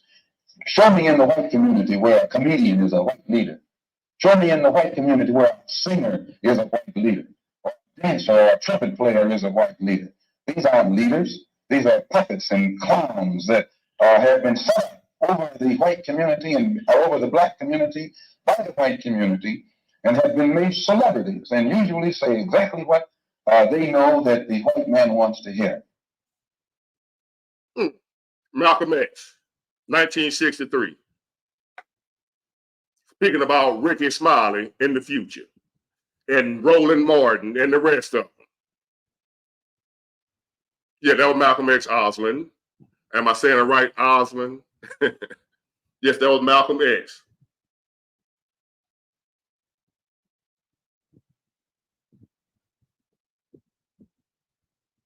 I just told you a little while ago, these leaders that they call leaders, this included Lena Horne, this included Dick Gregory, and this included comedians, comics, trumpet players, baseball players. Show me in the white community where a comedian is a white leader. Show me in the white community where a singer is a white leader, or a dancer, or a trumpet player is a white leader. These aren't leaders. These are puppets and clowns that have been set the black community by the white community and have been made celebrities and usually say exactly what they know that the white man wants to hear. And it is an honor, actually, that they endorsed Dr. Martin Luther King and were against the Honorable Elijah Muhammad. That's actually an honor. I just told you. All right. Let me see. Call me Shape. What up, young man? What up, brother? How's it going, man? I'm good, man. How you doing? Glad to have you back. Yeah, man. I see you stirring the pot again, man. Somebody got to do it. Somebody got to do it, man. I ain't gonna sit by and just watch this lady just walking there and just destroy everything. Just when I done got myself together, now everything finna crumble. Like, damn. Now, when I was broke, everything was humming. y'all were broken, busted, and disgusted, man, the economy was doing well. Now I done got myself together. Now they finna destroy the world, man. I can't sit by and watch that happen, man. What's on your mind, young man? Man, I'm thinking about how a lot of I seen an article talked about black men are leaving the Democratic Party in droves. In droves. Black men in particular. Even Trump gave a speech and he said that he's very popular with black men, but he's not too sure if he's going to be popular with black women. Oh no. Yeah. No. Now he got some of the black women too now. Yeah, he does. Most black women ain't just falling for that okie doke. Cause I'm gonna tell you what's going on. Black women know other black women. They not a lot of them ain't gonna admit that. Black women know how black women are. We can't, as men, we can't say it because we be, women haters and we're gonna be labeled. But a black woman know a black woman better than anybody else.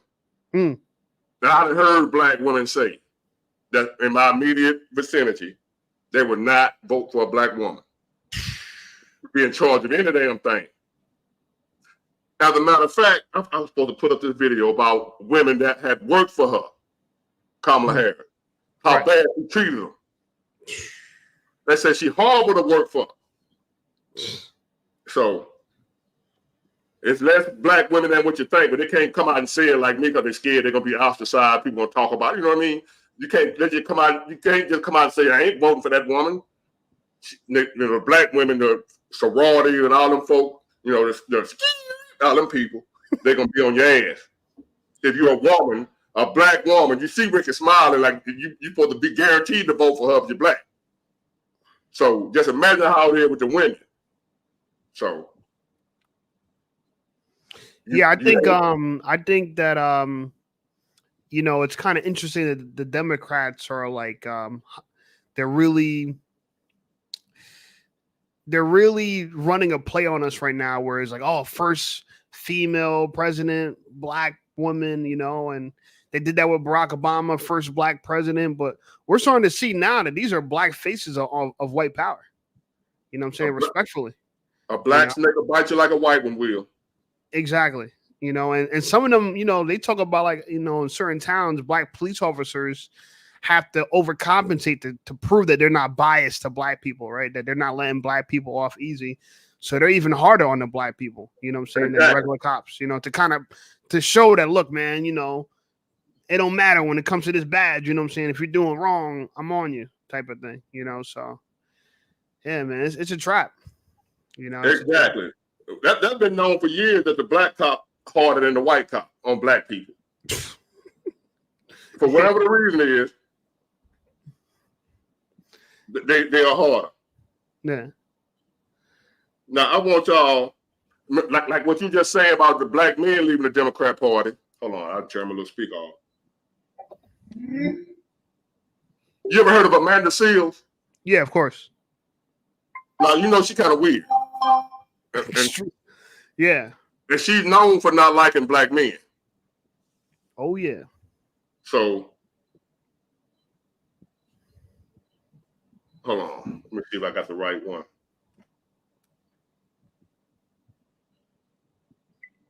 All right, let me see. Putting clips of Kamala Harris stating things. I don't need politicians to state things. I need politicians to do things. When I met with Kamala Harris after she summoned me, I said to her straight up, you talk out two sides of your neck and we don't know what you're talking about. I wouldn't be surprised if it's Kamala Harris who's trying to shut me the fuck up. Because I told her straight up that I feel like she is disingenuous in her messaging. And she said to me, well, you're being too critical. And I said, I am a voter. I'm supposed to be critical. That's my job. And I want to see actions. She said, well, how am I supposed to talk about racism in America without calling Americans racist? I said, well, first of all, there are many racist Americans, but there's also policy, legislation, institution, and systems that are racist that need to be addressed. They need to be addressed. And if you're not going to do that in an actualized way and in a loud, bold way, people will never really know where you're coming from. Well, you can't tell me how I feel. So I'm not telling you how you feel. I'm telling you how you sound. I'm telling you how you sound. Okay?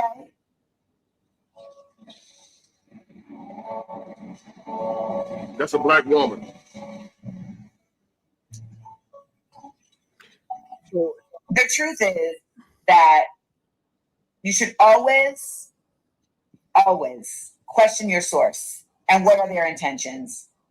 And what you all need to know is that I don't need to do any of this. I don't need to talk about any of this. There you go. That's a black woman. Amanda Seals. She was Kamala Harris wanted to talk to her, and she said she summoned me. Like the queen. Summon Amanda Seals. Have her come see me. And that's the way she made, and that's probably how she made her feel. She summoned her. Come here, you peasant. This is what I need you to do. So how things been going on your end, man? Good, man. I took a little break from my YouTube channel. I haven't put out a week. I put out a video yesterday, but it's been like 2 weeks, man, because I want to make, you probably don't want to go in this route, but with my YouTube videos, I want to go into a more palatable route, you know, where it's like Will Smith-ish, you know, because I realized there's a portion of people I know that I don't want to see my videos. And I was like, you know what? Like, I don't want to, you know, I'm a personal trainer at a gym, and as my channel starts to take off and people start to find out about it, I don't want to be ashamed about it.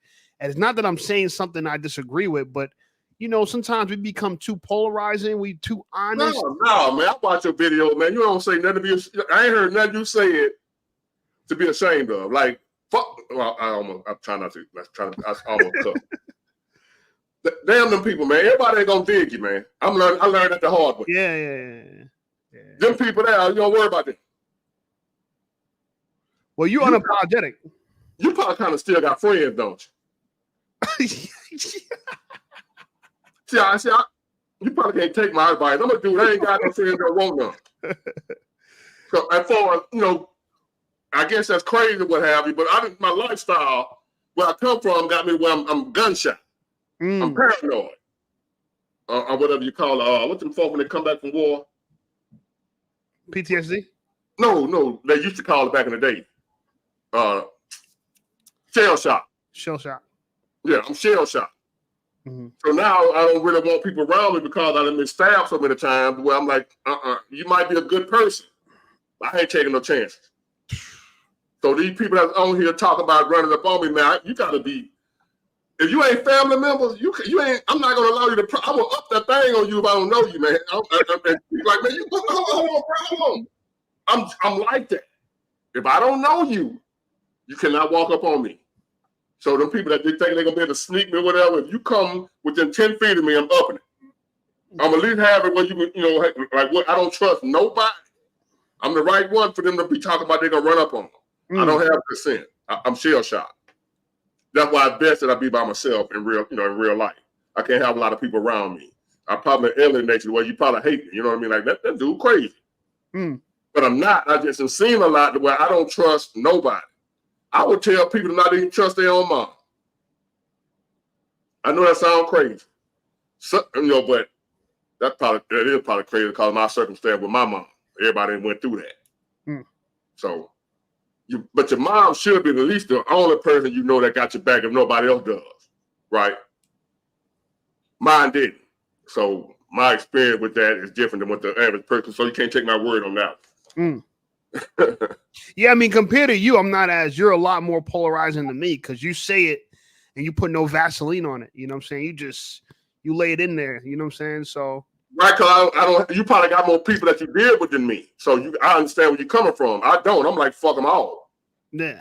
So, yeah, I get where you're coming from, but I'm gonna keep pushing it. until they brought me out of here. I'm gonna keep, you know.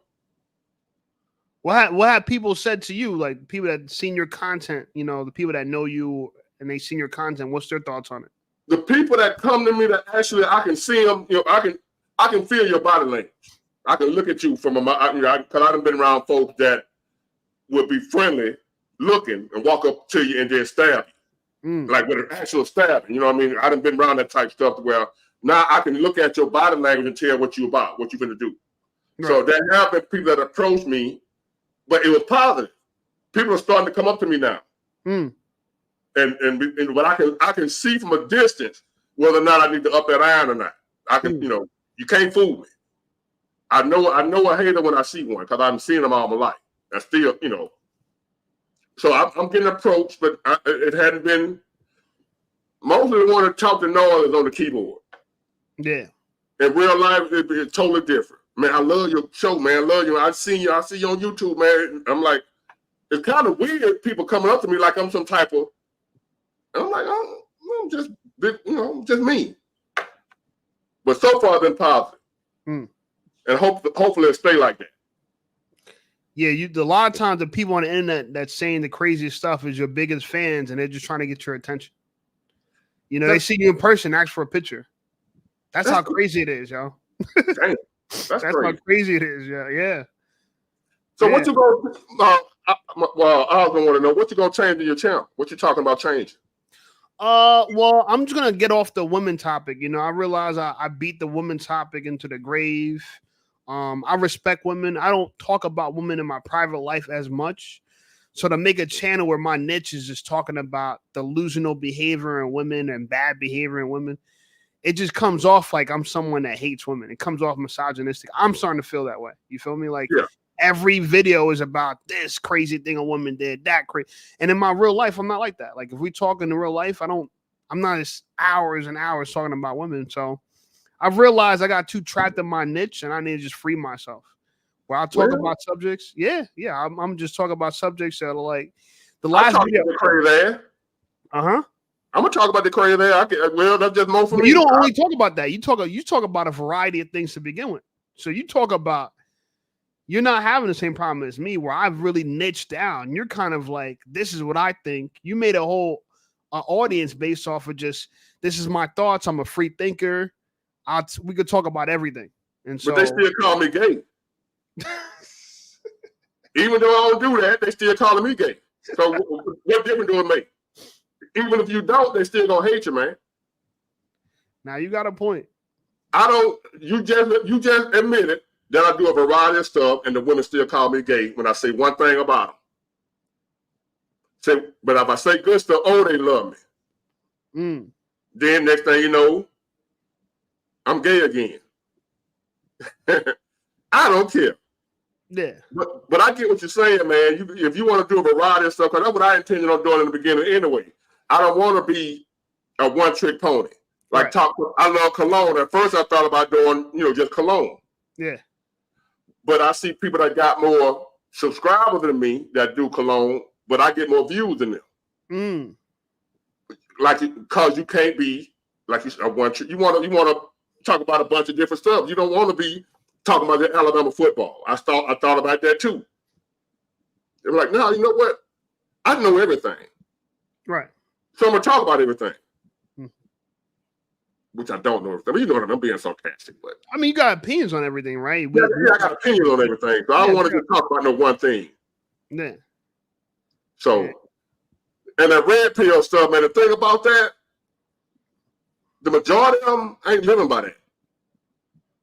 You got married red pill dudes. I'm like, come on, man. I believe in you. And they're married to single moms. They talk shit about single moms, and they're married to single moms. Bruh, I know a lot of single moms, man. Ain't none of them single. It's look, because a lot of times, believe it or not, because I told guys, I was like, man, look, a lot of times the single moms are the coolest. It be the women that don't have kids with them degrees and this and that, thinking they're the prize. Them the ones to be the asshole. Cause they know all y'all run around here looking for a woman with no kid. It be the women, the single moms. A lot of times I mean, okay, y'all ain't got to date them. That's more for me.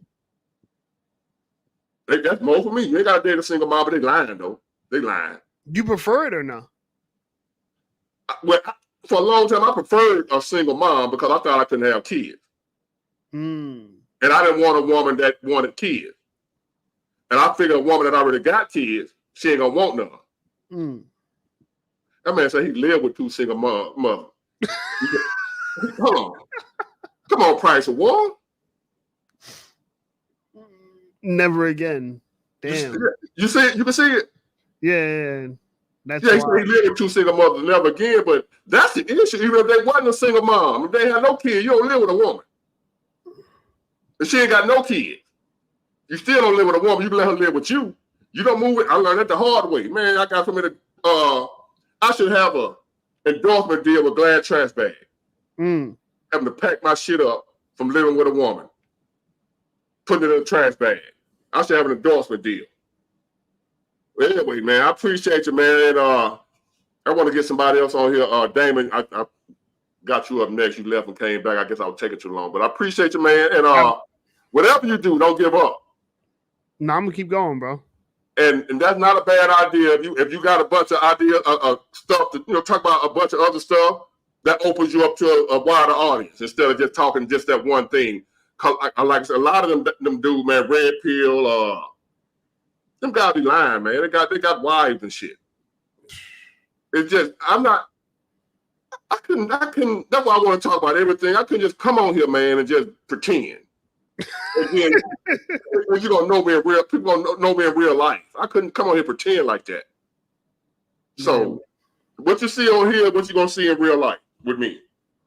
Mm-hmm. So, no nonsense, pretty much. Absolutely. But do that, man. It ain't gonna hurt. Whatever you do, don't give up. Keep going. Appreciate it, man. Congrats to you, man, and keep up with the good work with your lives. All right, likewise. Thank you. Yes, sir. All right, Damon. What's up, my man? Yeah, how's it going, Ward? Good evening. Good evening. How you doing? I'm doing well. How you doing? I'm doing good, man. I got this little fake background. Somebody realized my background was fake. Oh yeah, but you done already talked about that, man. You done already told them. How weird these people are, man. They calling me out on something I already told you. Yeah, I know. But I wanted to, I come on Wednesdays, but I wanted to tune in tonight.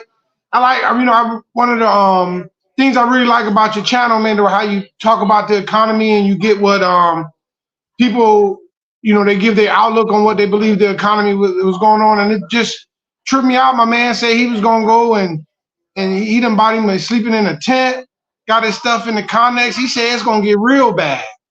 He off the grid, as they call it. Yeah, I know. But have you noticed that sometimes they call it the black cat bounce back? Have you seen that the market done came back? Man, I don't trust that, man. You Yeah, trust well, the reason why I wanted to come on tonight, one of the things I'm gonna do is I'm gonna take advantage of the opportunity, especially if we can get up some more. I'll probably do a little bit of selling, because people forgot, 2 weeks ago that it was disasters on Wall Street, and now we done bounce back. Everything gonna kind of cool down. I done seen this many a times, man. Before the storm really comes, it gets a little better. But the storm is still there. That's what makes this so easy right here. And see, the thing about that, man, I'm not gonna judge the economy by the stock market. I'm not gonna do that. No, you're not gonna judge the economy by what? By the stock market. Yeah, you shouldn't. Yeah.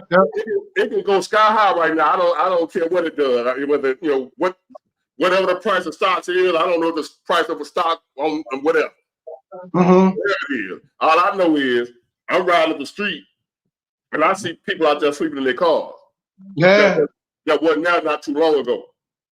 So I don't know what the stock's doing, but I know what these people over here doing. They trying to get some sleep in their car. That manager got out here that you were talking about is in the tent. He said he looked at the same thing. More and more homeless people. So I don't know what the stock's doing. I live in an apartment, right? Uh-huh. When I got divorced or what have you, I moved in an apartment, and I got kind of comfortable, whatever. And then when I got ready to start buying a house, I'm looking at the prices. I'm like, oh hell no, I ain't buying a house right now. I can, but I'm not. I finally got my credit halfway straight. got a little money, this, that, and the other. But I'm like, no, I'm sitting on whatever. Same thing I'm telling people to do with what I'm doing. Cause I'm thinking there's gonna come a time where that ain't gonna even matter, man. I don't, we're gonna have to. I believe we're gonna have it's gonna be like a war, man. I really believe that. Yeah. I think it'll be like a war. So where the money ain't gonna matter, the strong gonna be the one with that iron that know how to fight. That type stuff. Yeah. And if you saw it and you don't know how to fight and you scared to shoot a gun and this ain't these upcoming times ain't gonna be for you. So.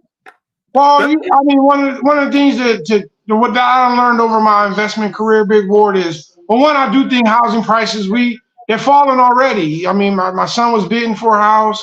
He was able to bid lower. A lot of people are bidding lower. Right now, the purchasers got more power than the seller. But one of the things that I learned, Big Ward, is they're going to always come up with a scheme.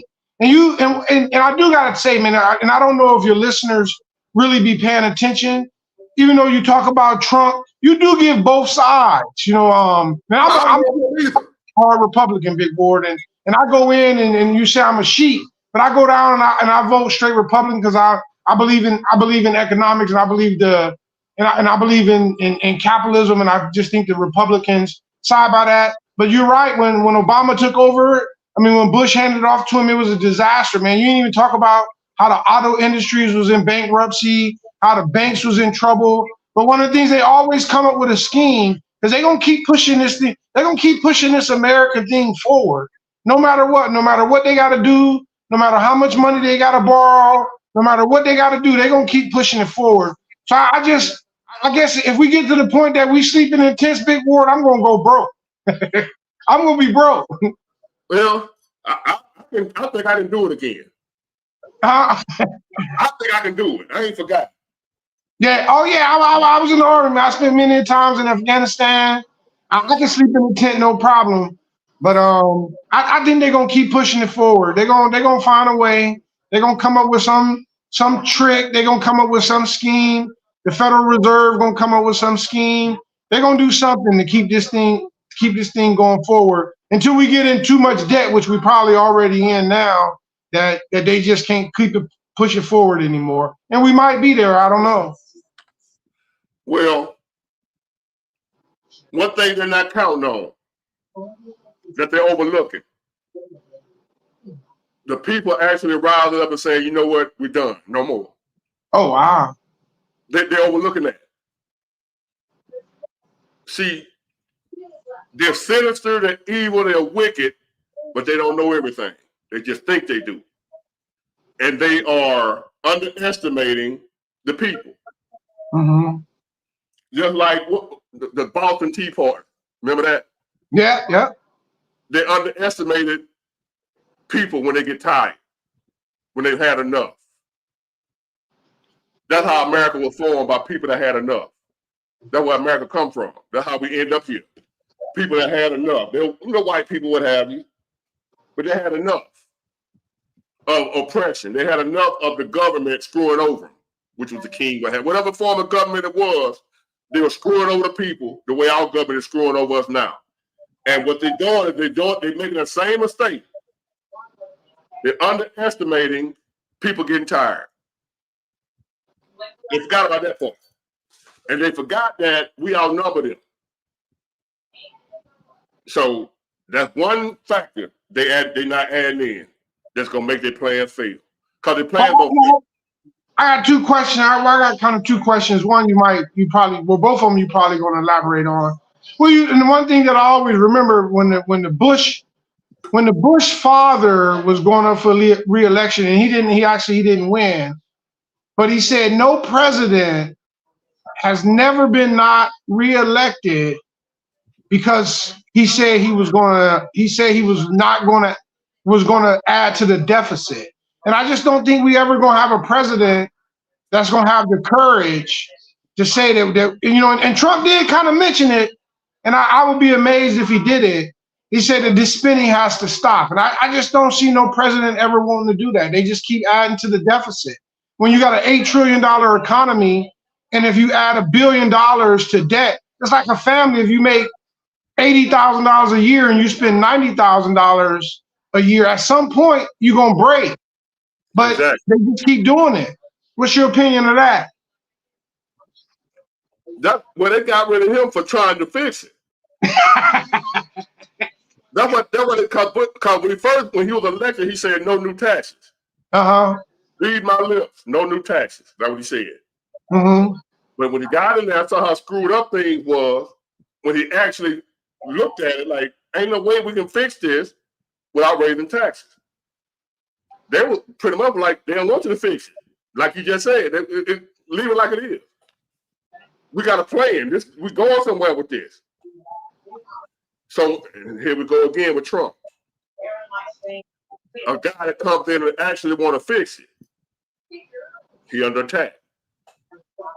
A guy that actually wants to put America back into the hands of the American people, that actually wants America to be a sovereign nation, not part of the world organization. That's why he under attack. The Democrat Party right now are globalists. They're not America first. They world first.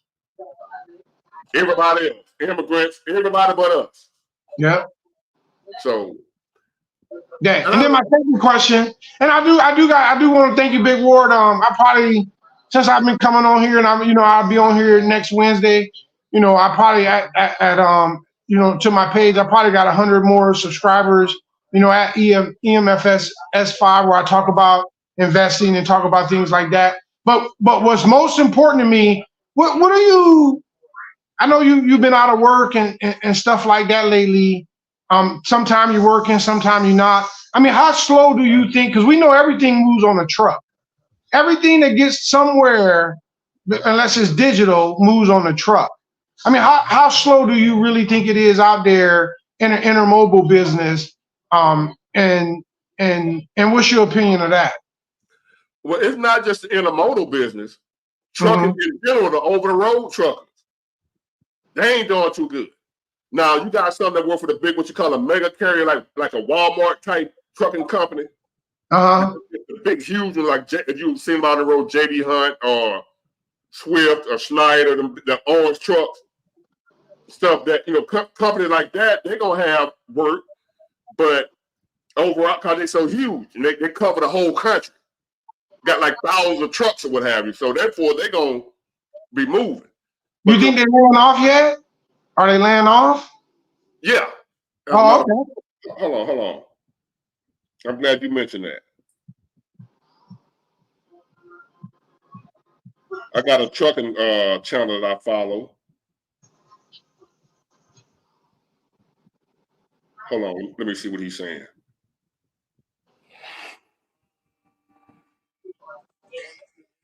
I'm glad you mentioned that. Oh yeah, that's why I mean, believe it or not, Big War, man, just ways out to society and what's going on in society and what you do for the people. Check this out. Hold on. Now this is a trucking channel. It's called Mother Trucker. MUTHATRUCKER. He talk about his trucking stuff. He got like 500,000 subscribers. He way bigger than me. But all he talk about is the trucking industry, what's going on in trucking, what have you. Truck drivers' confessions. I went to the 595 today. I was just hanging around. Saw a truck driver. Saw this beautiful semi truck. I had my 300ZX. Thought I'd take a quick picture, and we just started talking. I just want to put out the disclaimer that this truck driver wasn't looking to be on the show. We just had a great conversation, and I asked him to be on the show.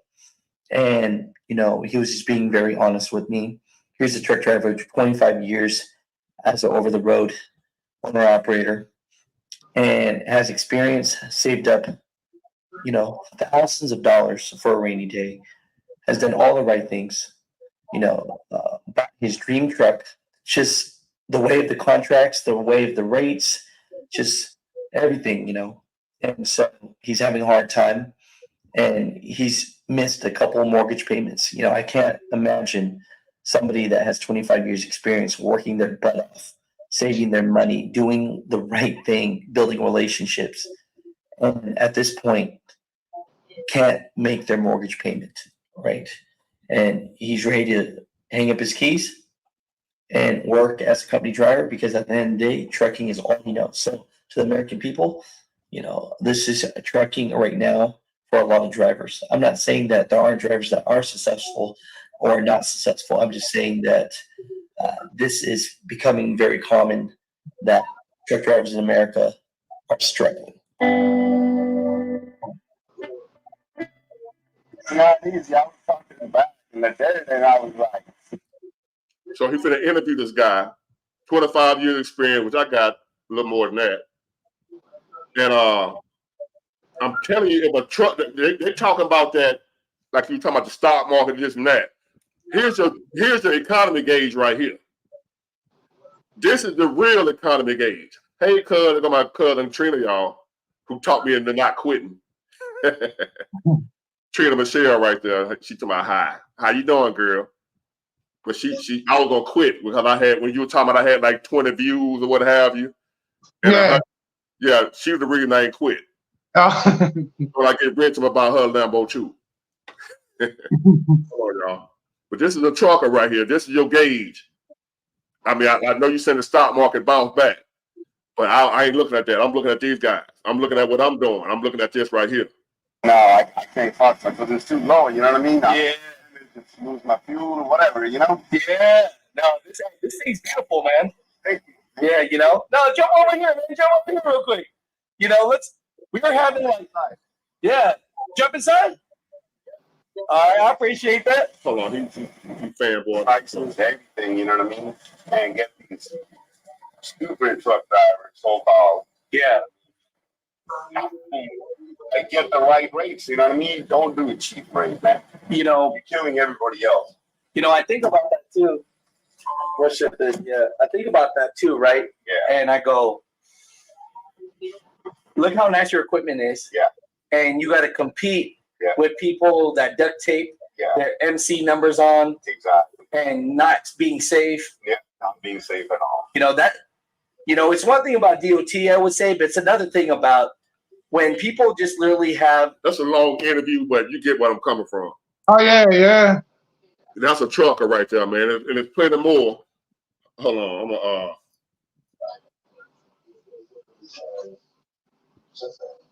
when I tell you the economy is bad, this is what I'm looking at. And this is what everybody else needs to look at if you really want to know what's going on. Let me see. Yeah, while you finding the big word, I just want to make sure I make the point. Like when I say that it bounced back, man, it's an opportunity. I mean, I'm going to take the opportunity to sell. Like I said, I watch your channel. It helps inform me of what's going on in the economy. That's why I ask the questions that we ask, and I still think it's going to cry. A lot of the videos I made lately have been talking about how far down we might go, and I just want your people to be shrewd. And when you rising up, unnecessarily rising up, you might want to take some profits. And then when the crash comes, I mean, you might want to start buying because they're gonna come up with a scheme, Big War. Trust me, they're gonna come up with a scheme. They always have. Well, I'm trying to tell them about this, and I got people coming at me talking about I'm preaching doom and gloom. That's how idiotic these people are, some of them. Yeah. And they gonna get what's coming to them. I'm preaching doom and gloom by telling you to get your ass ready. They want to hear Cardi B and Meg Thee Stallion or what have you. They telling me I'm preaching doom and gloom. Oh, that's good information you putting out, Big War, and that's the type of conversation that we need to be having. I'm gonna keep doing. I ain't studying people, man. I always been like that. I'm gonna talk about what I want to talk about. They got an unsubscribe button over there. That's all you gotta do. I will give an instruction or teach a class. I would do a whole video teaching y'all how to unsubscribe if you can't figure it out on your own. Yeah. So I want you to listen to this before you go, man. Hold on. Okay. Hey, where I go? And by the way, Big War, while you finding the video, I'm looking at Big War, man. I'm watching you explode for like 2 months. I'm like, dang, Big War done went from 40,000 to 60,000, and then you come out with a video about 2-3 days ago, and I guess you realize that you're slowing down, man. They coming at you, huh? Yeah. They like I just all of a sudden slowed down when I was just boom. Yeah, it's like man, he's getting 1,000 a day. Now he's getting like 50 a day. What's going on? Yeah. Then that's what it is. I was moving too fast. So now what they do is they don't send my notifications out. Okay. Yeah. I heard you talking about that yesterday.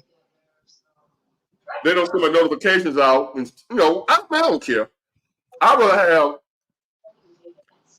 60,000 real ones than 1 million fake ones. Yeah. So if I that's my son, man. My 17-year-old son taught. I was like, man, what's these people subscribe you on Twitter? And I ain't know nothing about what they call them, bots or something like that. Yeah. Yeah, I didn't know nothing about that. Now you got people now. I didn't know nothing about it either. You got people with 1 million subscribers, and they ain't getting no more views than me. Yeah. A lot of those subscribers ain't real. Yeah. So that's why I say I rather have 60,000 real ones than a couple of 100,000 fake ones. And views. So I ain't finna worry about it. Well, you can tell a lot of yours is just by the number of comments and stuff like that you get. You get a lot of comments just by the number of comments, and your lives are really successful, man. 370 people on here now, man. That's doing well. Well, I don't understand how that number works. Cause when I get off of here, it's gonna show 3,000 or 4,000. I think the people that just viewed it, and you'll probably end up about 5,000 or 6,000 of people that totally view it. Yeah. Yeah. So I don't know, man, but I ain't gonna let them people worry me if I don't get another subscriber. I started out with 3 or 4 subscribers, remember? Yeah. And I was making videos like I had 300,000 or 400,000. And I'm gonna still do the same thing for the people that still here watching me. They're hanging here with me. I'm gonna keep bringing, hey, I don't care if I got 100,000, how many thousand I got. I'm gonna keep doing it the same way. But I want y'all to check this out, man. I'm gonna go to Jones. He's next. Okay. Listen to this. Oh, I've got to turn the volume back up. So A&A Express is shutting down. So hopefully we get some truckers on it. Know that this is fresh news. It just came out today, and hundreds of drivers for the company are very surprised. I'm sure administrators for the company are surprised as well. So let's get to today's video, and let's talk about what's going on with this trucking company. What's going on with the truckers? You get your news first here. Here's another trucker that wanted to share some inside information. And it says here, thought I would share this with you. It took a lot of drivers by surprise this morning. Feel free to reach out if you have any questions. So A&A Express is shutting down. So hopefully we get some truckers on an interview to see exactly what happened here. But I'll give you all the information that I can. From their Safer score, it says that they have roughly about 300 truck drivers. Again, that Safer score, the update can change for plus or minus. So hundreds of truck drivers get this email and a letter today that says, please read the notice letters attached. I don't want to start a panic, but the company is going to be closing operations on August 16th. Between now and then, we will be working on routing drivers to the yard and to get them home. This is to wind down and not a bankruptcy. So we have just like that. Wow. I say this all the time, man. You can be going to work one morning and you get in the gate lock. And you're like, what? Ain't told you nothing. You know what I'm saying? At least they gave these folk like 2 weeks. Because they out there in their trucks, they got to get their trucks back. The people on the road, so they let them know, hey, we're going out of business, and we're going to route you back to the yard. That's it. Yeah. Good luck to you. To finish out our loads and routes. Drivers in and all drivers will be paid out accordingly. We are not in a huge rush, so we will work with your planners to make arrangements. It says, appreciate everything, all you have done for us over the years. It was a good run. So I just want to clarify, this is not a bankruptcy. They are just deciding that they are shutting and closing their doors. We'll see how. It wasn't a bankruptcy. It's just that they ain't making no more money. It's a lot of trucking companies going out of business because we ain't making no money. The economy is in the shitter. It ain't bankruptcy. It ain't like the old people. They just seeing, well, hey man, we ain't gonna be able to keep functioning like this. So what y'all gonna do? You think prices are high now? What you gonna do when more and more trucking companies shut down? So it's gonna cost more to ship your goods. For the few companies that are able to hang in there, they're gonna jack their prices up. You know what I mean? Because now they're gonna be extra busy because if all the other companies that couldn't handle it, the economic times or what have you, that had to shut down, that's putting more work on the company that was the bigger companies. So now, guess what? You're already paying high prices at the grocery stores, what have you. What you think gonna happen when the trucking companies shoot the prices up even more? The hauler stuff. Now your price is gonna go up even more. I'm preaching doom and gloom. Why am I preaching truth? I call it truth. How the outcome really is, but from this, they're stating that they're going to pay everybody. So that's good news. So for information about the company, it says A&A Express specializes in nationwide refrigerated trucking. We have the capability to haul. Here's another one. This guy got 10 paid off trucks. You can pay off all these things. Exactly. And then once you pay your trucks off, your next set of trucks guys, all these big mega carriers, they're insuring the whole load, like $100 million. And that's what was told to me. And so you taking too long. I ain't got all night, but okay. Well, I know you gotta go, Big War, and I know we'll probably talk on Wednesday. Man, I learned as much from you as you learned from me. But just one subject that may be interesting that we could talk about on Wednesday. And I talked to my other trucker friend about. I want to know have we from the beginning of COVID, have the trucking industry rose, and we know it rose a lot, and a lot of things was being shipped. Have we just come back to that like 2019 level, or are we starting to fall below that? Maybe that might be a subject we can talk about on Wednesday. Hello, say that again. I got lost. So when COVID happened, we knew they gave out all this money. Trucking that got jammed up, so much stuff. A lot of truckers came into the industry. So let's say if we started slowing down in 2022, right? So have we come back? Have we come back to the level that we was at 2019 before COVID happened, or are we starting to fall below that? Worse than COVID. Worse than before COVID? Listen. Before COVID, we will talk a lot, man. Let's talk about it on Wednesday. Get to your next guest. Hold on. Trump got in office 2016, wasn't it? Yeah. From 2016, see, people think Trump did good. A lot of people talk about he gave out some stimulus checks and did that and the other, that he did good during COVID. Now, Trump from 2016 before COVID to 2020, before COVID hit, we were booming, man. We were booming before COVID. Shit got bad with Biden, man. Oh, okay. Even through COVID, we was doing pretty good. Considering the circumstances, things didn't hit the fan till these Democrats got back in office. So you think we back to almost 2016 levels? No, from Obama. Before Trump. You think before Trump? No, before Obama. We back to Bush. Oh. We fucked up. I don't know why people can't see this. We fucked up. We ain't got no pandemic going on. They claim we're not in a recession, but shit bad. We in a recession. We fucked up. Yeah. We back to 2008 when Bush left. The only thing not going on is the banks and stuff are not crashing. Yeah. But the economy is doing just as bad as when the banks crashed. The people are doing bad. Now, the banks not doing bad. The people are. We doing just as bad as we were doing during the recession, 2008. We doing just as bad.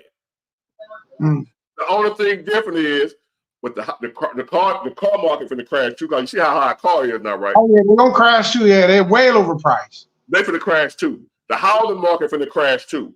Y'all out here buying houses and stuff like that. It finna crash. The housing market finna crash. The automobile market finna crash. And maybe the banks too, because people ain't working, can't pay their bills. So the banks probably finna catch it too.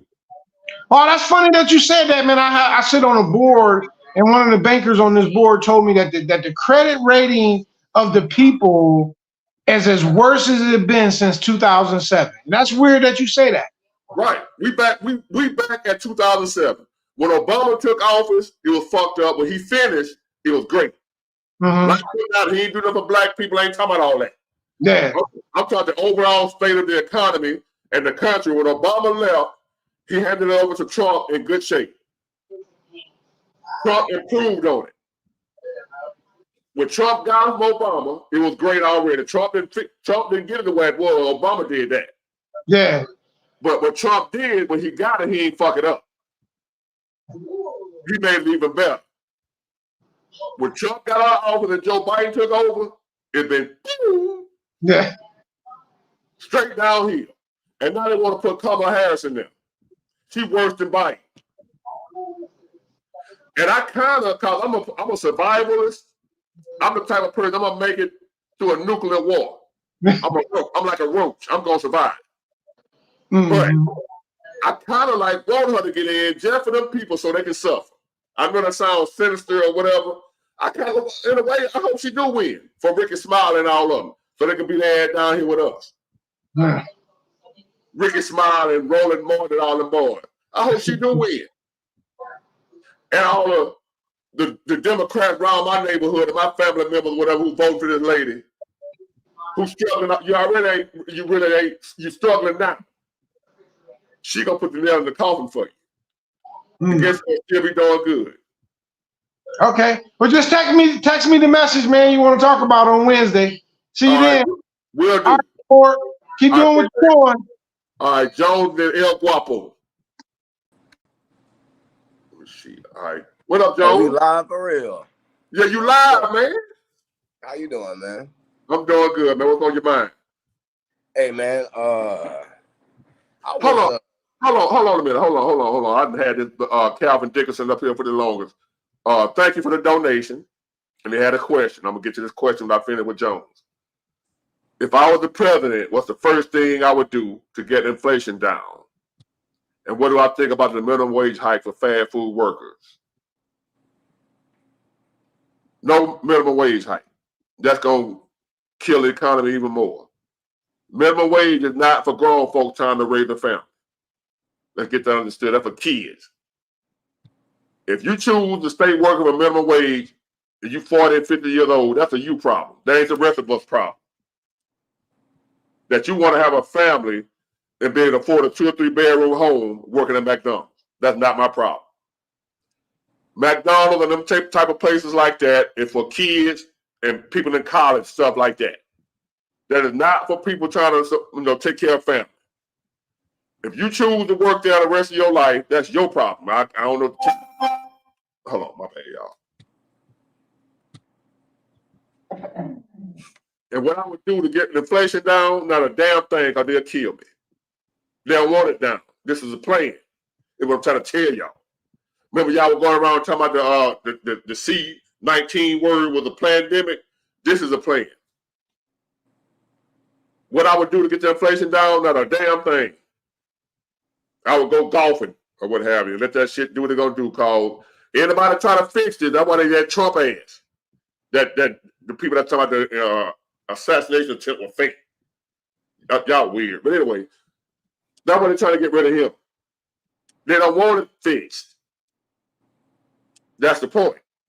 I ain't gonna do nothing to fix it. I ain't gonna get on here and talk about how to fix it because they might don't want to. You might come at me for being on here saying what to do. They don't want nobody to know how to fix it. It's common sense. But anyway, what's on your mind, man? Yes, I was thinking about some of the things that you said on the video, particularly like what you was relating to with money. Yeah. And all the references that you made in terms of it not being currency, how it's anything that could benefit you. Right, that's money. That's money. Right. So I'm thinking about that, and I've been on the grind. You know what I'm saying? Like I would say at least like 3 years straight, like 60 hours every week. And I just recently got like a cold. I don't really get sick. And it made me like realize that I've been like neglecting myself a little bit. And I was trying to see, I just wanted to get your perspective because you got more experience in this game called life than I do. So I just wanted to get your perspective. When you out here, not necessarily chasing currency, but chasing like money, knowledge, information, experience, wisdom, clarity, awareness, all these things. Like when you out here trying to get all of that, what's your perspective on trying to find balance between those things and the things that help you nourish your soul and your spirit? You know what I'm saying? Because you out here, I see you on the video, like I see you. You know what I'm saying? And I know everybody else sees you, but it's your soul and your spirit that's creating this impact. You know what I'm saying? Not necessarily the money or anything related to money. So I want to know your perspective, how you finding or what you think finding balance between money, not necessarily currency, and your soul and your spirit. Like, do you have a perspective on that you could offer? Balance between my soul and spirit. Yeah, for example, like when you say you don't want, like you want to talk about whatever you want to talk about, right?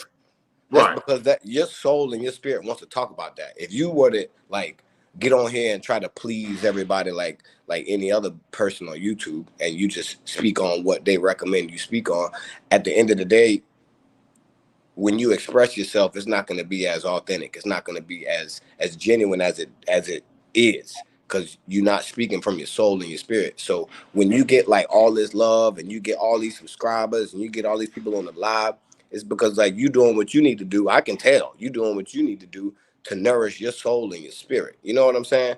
On top of whatever you need to do as far as money. But I know there's been a period of time when you've been on your life.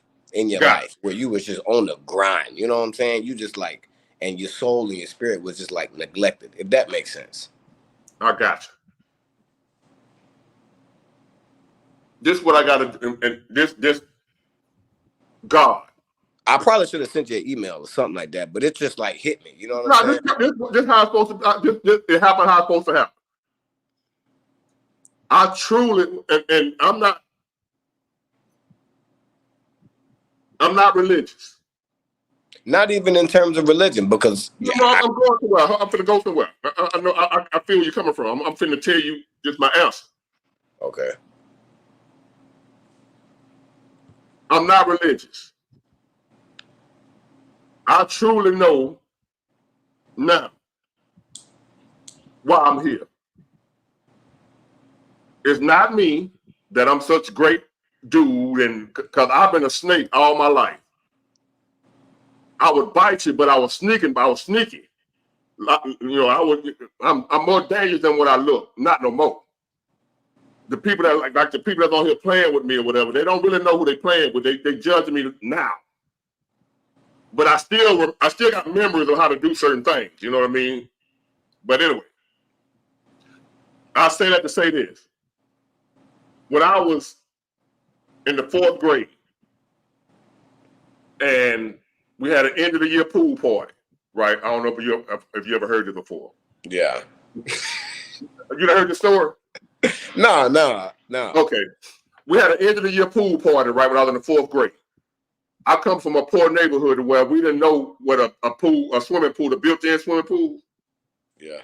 With the deep end and the shallow end, all that. We ain't know nothing about that. We had the little blow-up pool or the little pool that ankle deep. And we had 10 kids playing in that little pool. Right. So at the end of the year, I went to a mixed school. So I went out there with, white people. They had money. My little schoolmate, my little classmate name was Bubba Cruz, Tommy Cruz, but we call him Bubba. A lot of white folks named Bubba. But anyway, so he had a pool party at the end of the year. We was invited. I went, and I don't know if you remember how old are you?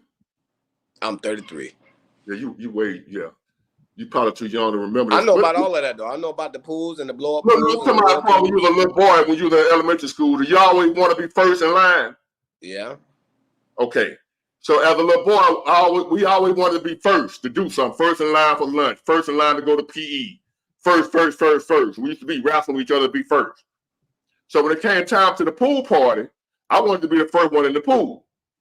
So I was already dressed. So when we got there, everybody else was in the house changing, right? I was outside by myself. I hauled ass and jumped to the middle of the pool. I ain't know nothing about no deep end, right? I jumped to the middle of the pool and I started sinking. I couldn't swim. Sinking. And I'm looking, trying to touch the bottom. Like, ain't no bottom. By the time I made it to the bottom, I ain't have no more energy left. I'm pretty much dying, drowning. I felt something as if like a 400-pound man jumped in the water. That's how fast, that's how hard the water moves. As far as somebody, a big heavy person with a lot of weight jumped in the water and the water shifted. And somebody grabbed me like that and snatched me and threw me up on side the pool. So all I'm thinking is I'm gonna get a whooping. You know, we call them whoopings when we was little. You know, we used to get spanking when I was growing up. They don't do that no more. It's child abuse now.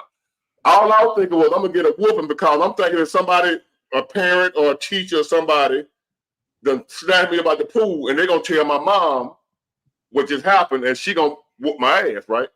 So I opened my eyes, look around, wasn't nobody out there. I was laying on the side of the pool by myself. After somebody just jumped in, the water splashed so hard that it shook me around. They grabbed me, threw me outside the pool, and I opened my eyes, ain't nobody there. And I say a few minutes later, here come everybody outside, hopping in the pool playing. I ain't saying nothing, you know, and it was years later before I thought about that again. And what I'm saying is, I know for a fact there's a higher power. There's something outside of us that exists. So I found myself a time in my life homeless, hungry, starving, lonely, nervous breakdown. Mama just died. Dog died. Woman of 6 years I was in a relationship with left me. Fucked up. Friends turned it back on me. And I'm hearing voices. Don't quit. Don't give up. I got you. Don't quit. Don't give up. I got you. Here we are, what, 30 years later? Here I am. My balance is knowing that I'm not the one doing this. When I finally accepted the fact that it ain't me, I don't have to worry about this. Whatever you got going on, whatever you're trying to do, if you just come, he's there for all of us. It's just the fact that a lot of us don't believe it. And a lot of times, the stuff you're trying to do is bigger than you. So when you put all the expectations on yourself to handle this, that's where the stress come in at, because it's too big for you. But me, on the other hand, no matter what, all these threats that I get, death threats and everything else that I'm going through, YouTube, shadow banning or whatever, I'm still gonna blow up.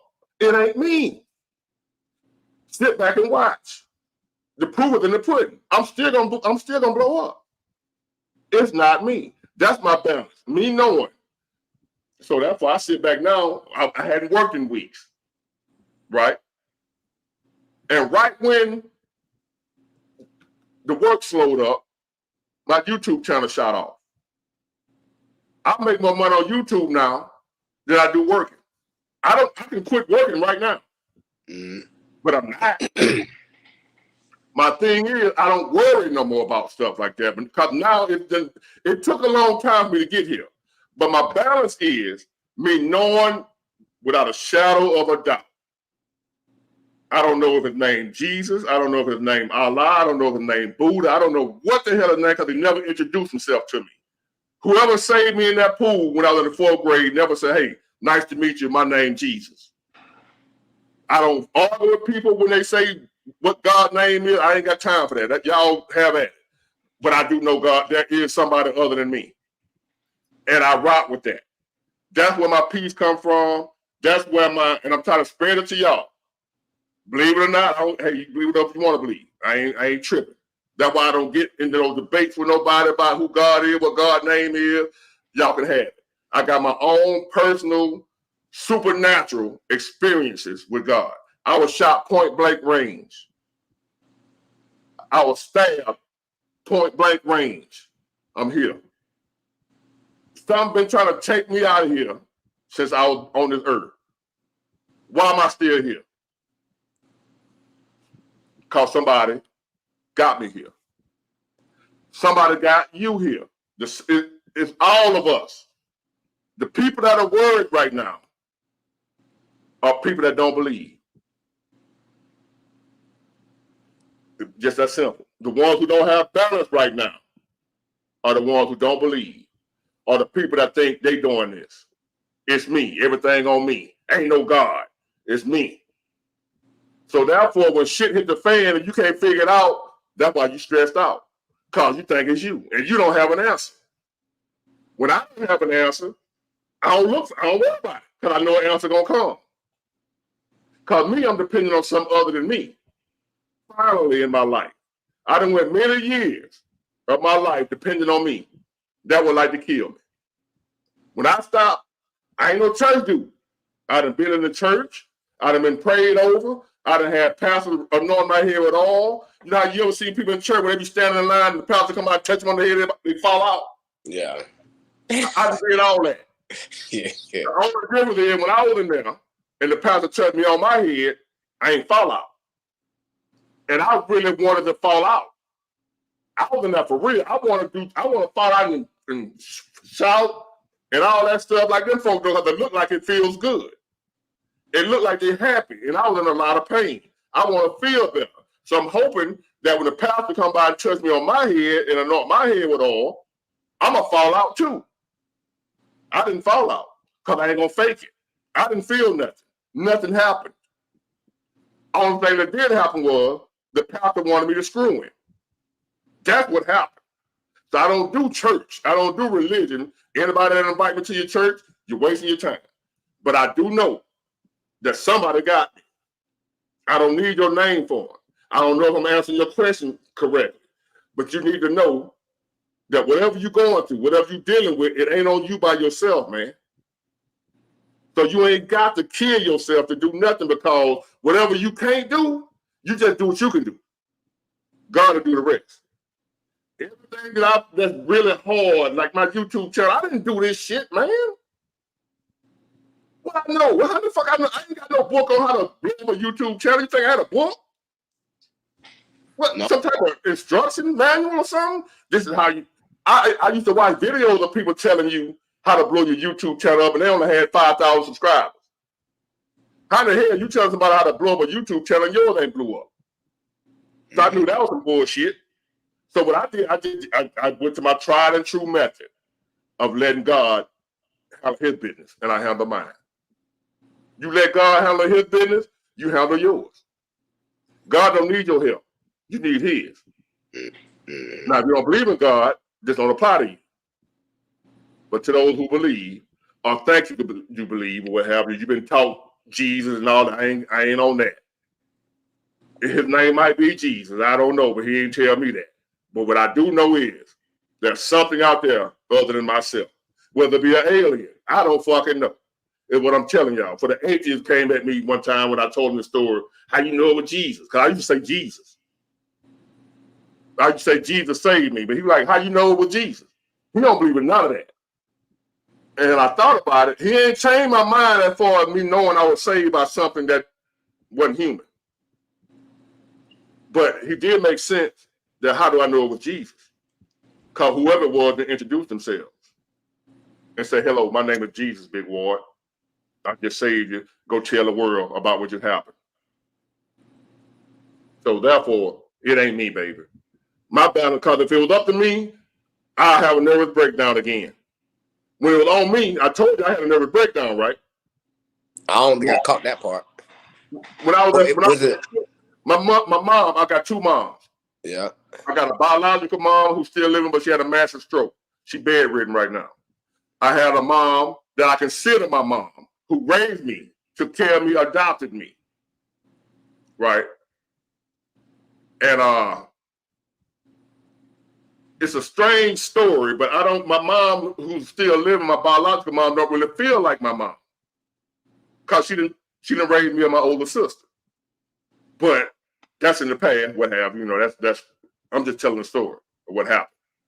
But my mom, who I feel like that's my mom, she died in my arms November the 1st, 1995. Suddenly, no sickness, no illness, no none of that. Woke up one day, she had a surgery, a hip replacement surgery. But other than that, she was healthy. Had a blood clot set up at the site of the where they operated on that, and blood clot traveled to her lungs. I'm in the house. Just another testimony about God. I used to smoke weed all day, every day. Sit out on the block, hustle, you know what I mean, make my money. I was 19, 20 years old with like $100,000 in a shoebox. Just for entertainment purposes only, just in case the Fed looking. It's just a story, you know, it ain't, I'm lying. Yeah. But anyway, I had $100,000 under my bed, right, at 20 years old. Didn't know how to pay a light bill. I ain't paid nothing.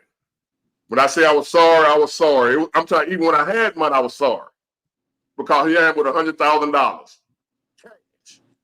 It ain't helping my mom pay no bills. Because I ain't have to. I was a mama's boy.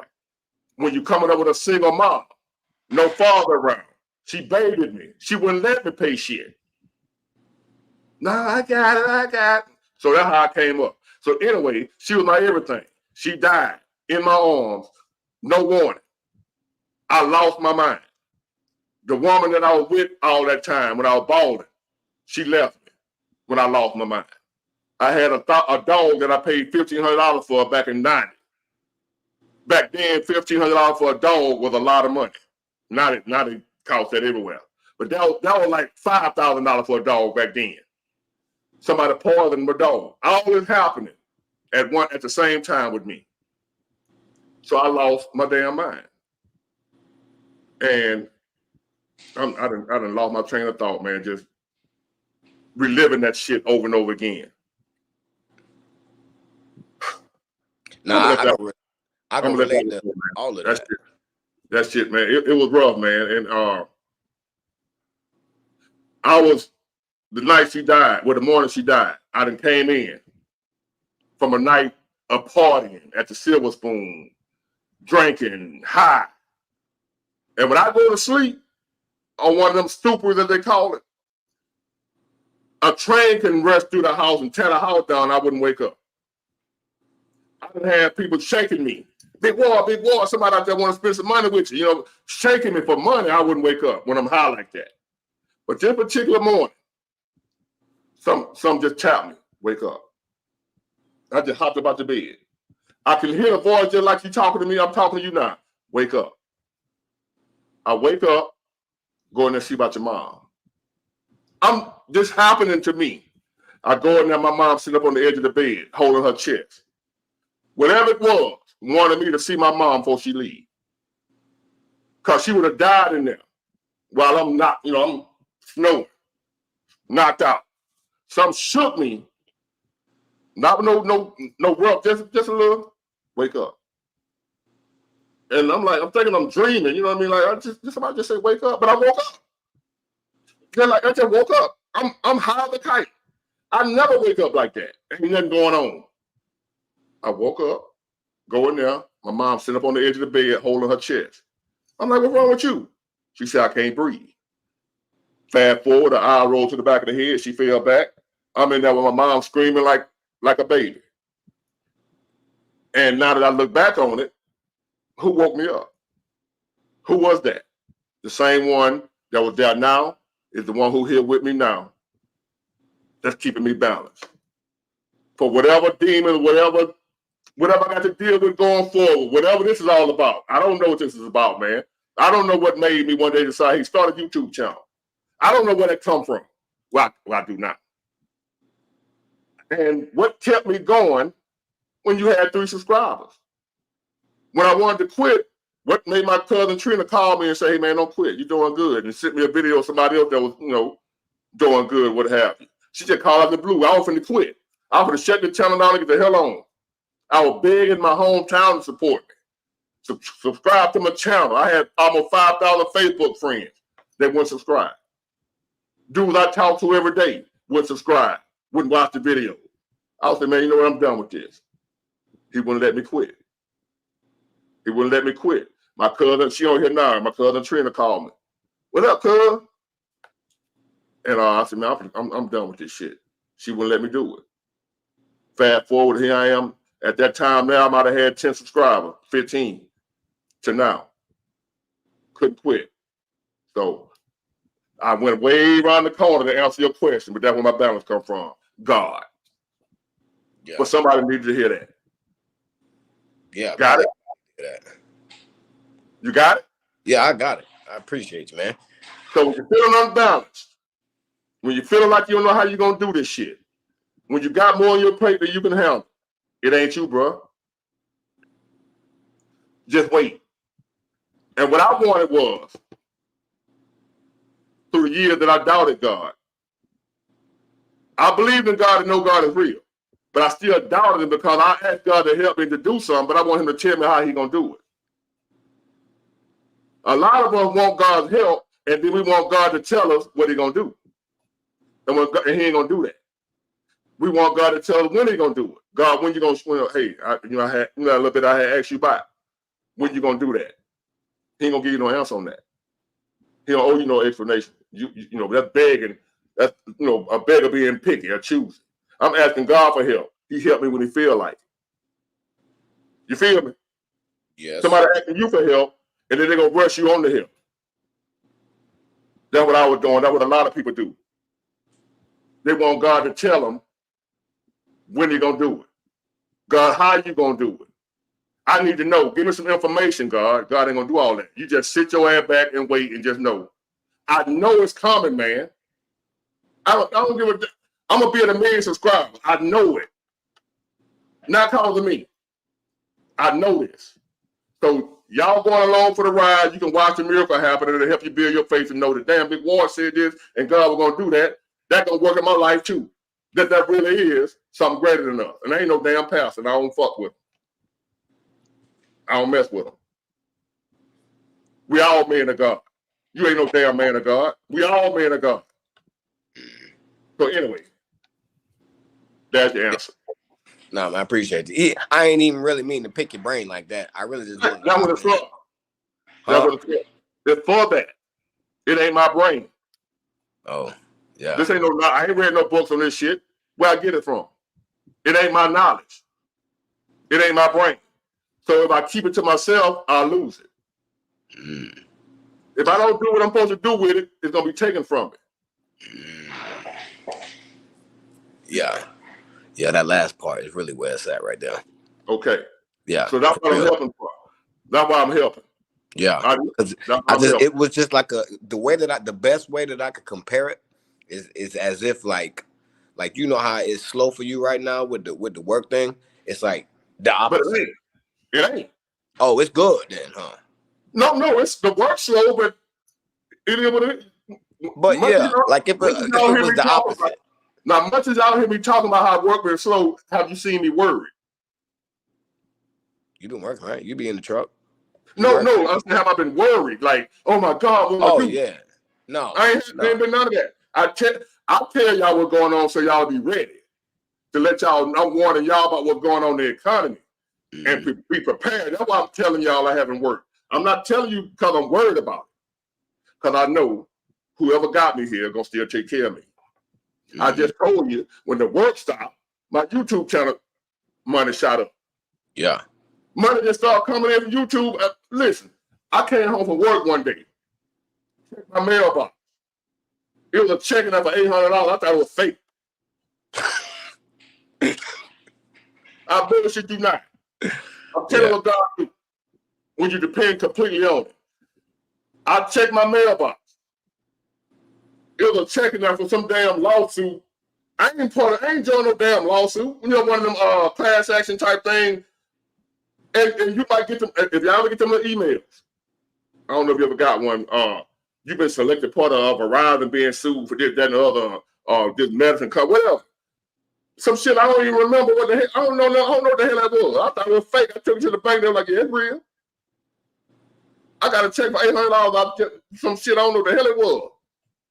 I took it. It was my name. All that. I'm just saying how when because I ain't worried about it. I ain't worried. Like, damn, what am I do? Check the mailbox, $800 in there. Some bullshit ass check, $800. Some lawsuit, some bullshit. God paid. He got a sense of humor. Hey, here go a lawsuit you ain't even filed. I'm gonna give you $800 from a lawsuit you didn't even file. Somebody else filed that son of a bitch for me. I ain't nobody. Yeah. It is what it is. Yeah. That's my answer. Let me move to El Guapo. I know he been waiting a minute. Yeah, man. Yeah, man. I appreciate you. Keep doing your thing, man. I appreciate all right, you too, man. It's gonna be all right. Yes, sir. Whatever it is. Yes, sir. Damn, 11-11. Yeah, that's what it is. Yeah, Guapo, how you doing, my man? Man, Big Ward, the genius. Good evening, sir. How you doing, boss? I'm doing good, man. I'm loving that studio. I appreciate it, man. I appreciate it, dog. Listen, man, I just wanted to chime in real fast and tell you how much I appreciate what you're doing, yo. Game recognizes game, and the level of work ethic that you have and the fact that you're willing to involve in your message, man, is huge, dog. I call myself the Passport Bros president, and the way that you came around, bro, I was like, man, it's fantastic, man. But I'm a huge fan, yo. Been subscribed for a while. Love the fact that you're putting out videos. Good morning, good evening, good afternoon, all of the above, man. I'm proud of you, man. And the sky's the limit for you, dog. You got a channel? I do. What's the name of your channel? Beautiful Eyes. And they say they love your voice, man. I appreciate it, man. You got that radio I appreciate voice, it. Yeah. But listen, man. Yo, in the comment section. My channel? Yeah, it's Beautiful Lies. Lies. Beautiful Lies. My channel's about the size of yours. Hold on. Hold on a minute. That's what we do over here. BEAU. You said LIES? LIES. Beautiful Lies. LIES. Yep.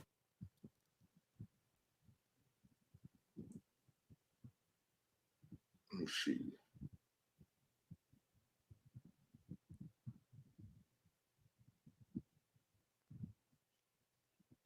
Yeah, that's young blue. What the hell? Hold on. I don't think I can drop it. That's you. That's me. Independent, financially savvy, emotionally mature woman, because later on these women become really hard for these guys to control. Just subscribe and hit the all notification. I appreciate it, brother. Yeah, that's how we do. But let me tell you something, man. You hit, I think it was yesterday or the day before, when you were talking about punishment and biblical punishment, right? In the Garden of Eden, bruh. I was like, this is genius. I was like, he's really a genius, yo. You know, and look, you and I are the same generation, Gen X, right? Right. So we don't do giving men flowers, but I'm gonna give you your props, yo. I do. That was a fantastic message, man. Fantastic message, bro. But I'm rooting for you, dog. Yo, that background you got is going to be a reality soon, man. Keep putting in them reps, man. You know what it's like in the gym, yo. You can have a gym buddy, you can have a trainer and all that stuff, but it's up to you to push that weight, and you're actually pushing that weight. You're putting out 2-3 videos a day. I'm a big fan, man. Big fan, yo. How long you been on YouTube? About 3.5 years. Okay, that's good. That's good. Yeah. This a year for me, but I put my channel up like right after COVID started, like 21, somewhere up in there. And I did like 2 videos on COVID. And I got like 80 views and I quit. Right. And I ain't Yeah, it happens like that, man. Right. I ain't pick it back up until what it was like June of last year. Yeah, man. And I'm going to tell you something, yo. And you hit that momentum and you're at the roadblock now, but just guerrilla your way through it, yo. You got it. Oh, yeah. You know what I'm saying? I ain't quitting. But I know you won't quit. Yeah. I ain't quitting. If I stay stuck here, it's all right. But I'm doing this, man, at whatever level God want me to move to next. Amen to that. Because I might not be able to handle me subscribers today. So whenever it's time for me to have 1 million, that's when he's gonna give it to me. I know this. I know this. So the way I'm at 60 right now, whenever he say, all right, elevate, that shit'll shoot up to 100. And I'm like, what I do? That's how it happened. Every little stage. When I got to 1,000, I was stuck at like 500 or 600 subscribers. Okay. I was stuck there. And then on a Friday night, I made a video about Jason Aldean. I don't know if you remember Jason Aldean made that song, Try That in a Small Town. Yeah. I made a video about was that song racist. I made that video and I uploaded on a Friday night. Okay, I had 500 subscribers. I'll never forget it. Sunday morning, I had like 5,000. Now I'll hit the button for you. I'm gonna hit the button. Just like that, man. I went from 500 to 5,000 from Friday night to Sunday morning. Right. And then I creeped on up to 10,000. And then it hit a roadblock again. So that's God taking me in phases. Yeah. In phases. When I realized it ain't me, I'm like, okay, I'm at 60, I'd hit 60 like that. And ain't no telling how long it'll be before he'll turn it on again. Yeah. And next thing you know, I'll be at, it'll just keep, that's how I just been going along for the ride, man. But you've been keeping it real, man. And here's what I love about what you're doing, bro. You're so many people get pigeonholed into their message and they're afraid to offend the audience and they get a bit disingenuous. Man, I heard you talking about, hey, it's going to be Trump. And then you were like, man, I ain't rocking with Trump. I heard you say, man, them passport bros are lame. And the passport bros, I understand. You're genuine. Your audience is organic, man. And that is the key to winning in this game. And what the big part is, it's not even, I get it, bro. It's not about the subscribers. It's not about the money. It's about actually getting the message out and being right about it, right? And being able to sleep at night. And I understand. I really understand, man. So, yo, I just wanted to say, man, I appreciate you, brother. Thank you for all that you do, yo. If there's anything that I can do to help you, my network on YouTube is strong. You know what I'm saying? I'll be glad to help you out. Just hit me up, man. And I'll be glad to help you in any way I can, bro. How often you drop? I'm going to go back and I'm going to catch up on some of your videos. You got some interesting stuff. Here, my editor drops about 2-3 times a week, and I go live 2-3 times a week, man. You got an editor? Bro, I got a creative director. I got a back-end manager, all that. Yeah, man. I ain't got none of that shit. It's just me in this background. Hit me up. I'll help you out, man. I don't want nothing from you, but for you to win either. I just want you to win. I actually like it like this. Yeah. But you're going to get to the point that you're going to need some help, yo. You're going to get to the point that you need some help. It's going to be too big for you to handle yourself. You know what I'm saying? When I get there, I'll bring them on. Yeah. So I want to be able to pay, you got to pay people and stuff like that, so. Yeah, it's not free. But you're going to get more out of it than you're putting into it. Right. Yeah. So I will do that, man. I'm going to be checking you out. And I appreciate you. For sure, dog. For sure, man. Hey, man, shout out to you in the South. You're in Alabama, right? Yeah, Mobile. Okay. Shout out to Mobile, bro. Where you from? I'm just outside of D.C. I'm from Baltimore originally. Oh, Baltimore. Ooh, Baltimore. I went up there one time. I had a load, man. I was scared to death. I ain't no Baltimore. Nah, man. We're nice guys up here, man. We cool in Baltimore. Go Ravens. No, it was probably the part of town I was in. Yeah, you were in North and Longwood or something like that. Wherever it was, man. I'm like, man with crackhead everywhere. They don't do crack in Baltimore. They do heroin. But it was in like 2002. Yeah, it was heroin. Yeah. Okay. They were leaning like this, like zombies? Well, they look like crackhead. From where I'm from, they crackhead. Okay, I got you.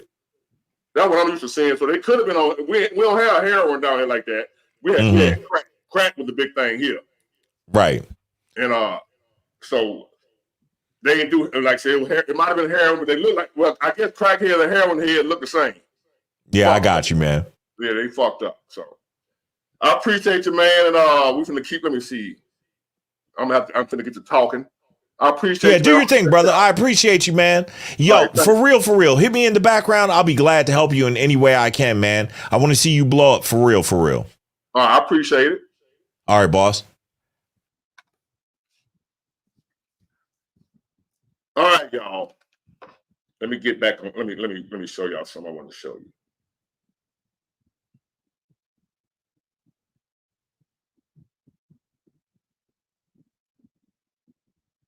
So what it is, y'all need to know this, right?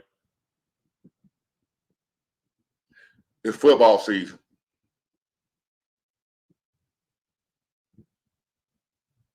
So it's gonna be some shit talking. If you ain't for Alabama, you got some bad problem coming up your way. Cause we finna show y'all something you ain't think was gonna happen. Y'all thought it was over with for Alabama, right? Roll Tide. Hold on, y'all. I'm looking for this video I want y'all to see. Hold on.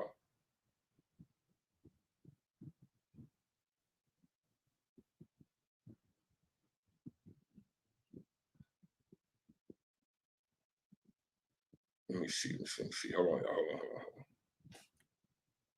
I should have had this already.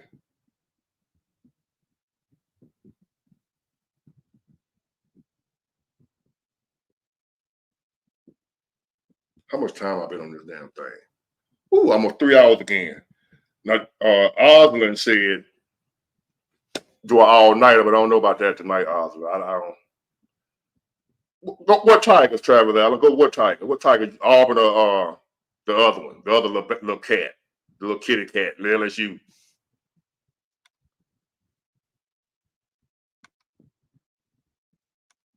So y'all get ready for that. And I'm a Saint fan also. I ain't ashamed to tell you, it's the Saints.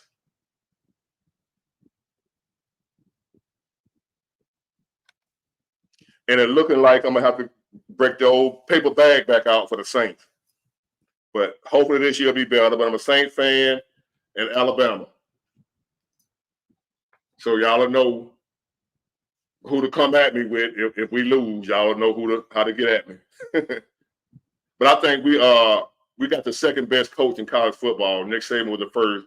And I think this Kalen DeBoer dude is gonna be just what we need. All right, Corey Smith, I got you coming up. Hold on. I really want y'all to see this damn video. I should have had it already queued up.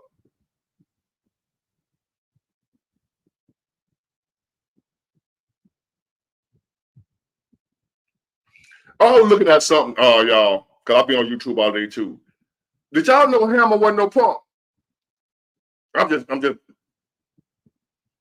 a lighter note. MC Hammer, y'all remember MC Hammer? And people, he used to do all that dancing and what have you, and people thought he was, I guess soft. Oh, yeah, I'm pulling for Colorado too. Hey, it is what it is. I'm pulling for Colorado with Deion Sanders.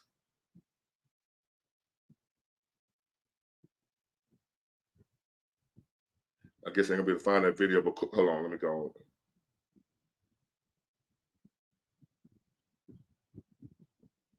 This one, I did it last week, but I think we need to hear it again because people still coming at me with this bullshit. Hold on, y'all.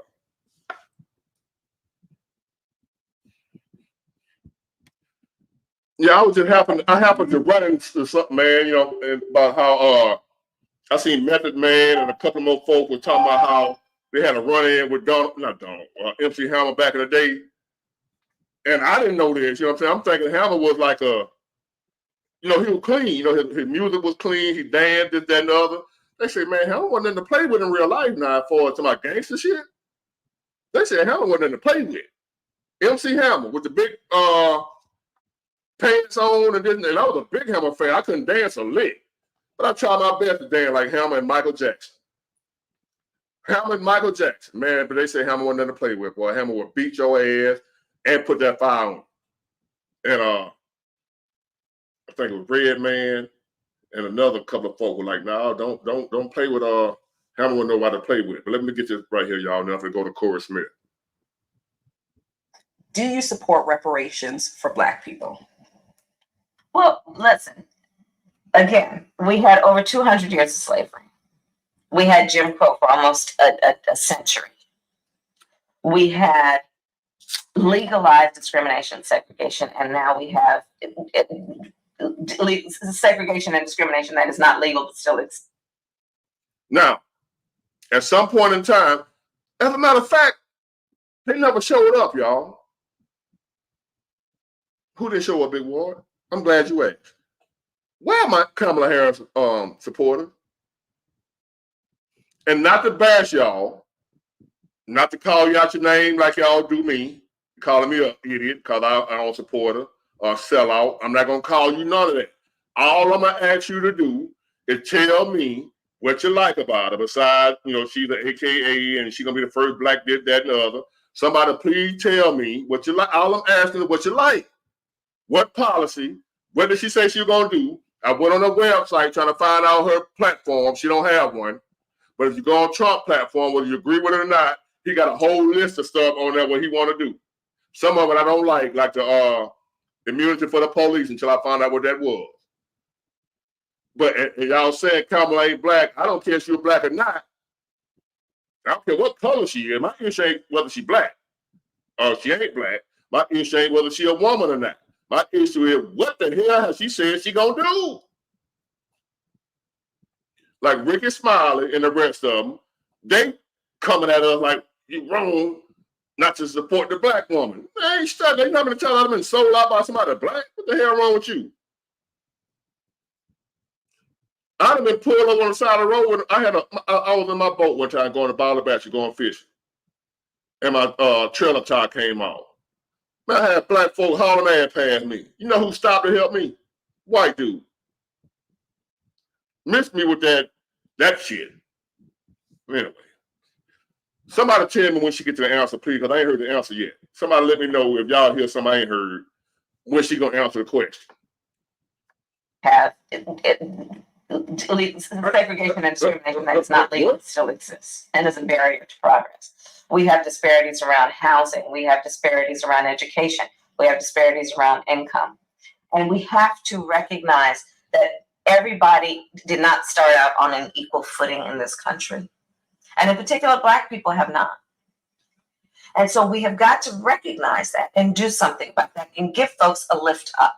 That's why, for example, I'm proposing the Lift Act. Give people who are making $100,000 or less as a family a tax credit, which will benefit and uplift 60% of Black families who are in poverty. So by default, it affects Black families, but there's not a particular policy for African Americans that you would explore. But no, if you look at the reality of who will benefit from certain policies, when you take into account that they're not starting at the same place and they're not starting on equal footing, it will directly benefit Black children, Black families, Black homeowners, because the disparities are so significant. So if we focus on the specific issues that have resulted in the greatest disparities, and we understand that that's part of why we're doing it. Listen, the reality also is this: any policy that will benefit Black people will benefit all of society. Let's be clear about that. Let's really be clear about that. So I'm not going to sit here and say I'm going to do something that's only going to benefit Black people. No, because whatever benefits that Black family will benefit that community and society as a whole in the country. Right? Interesting.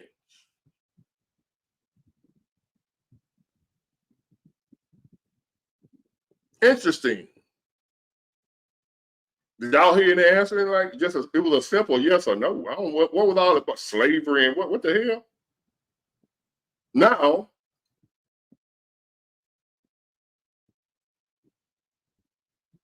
she done picked for her vice president a dude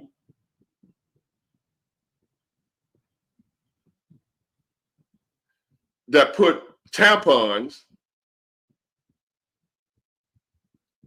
in the boys' bathroom.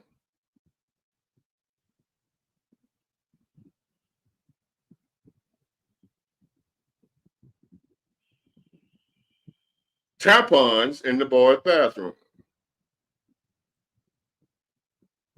Damn, I see that, Osmond. I told you. You see it. You know I ain't crazy.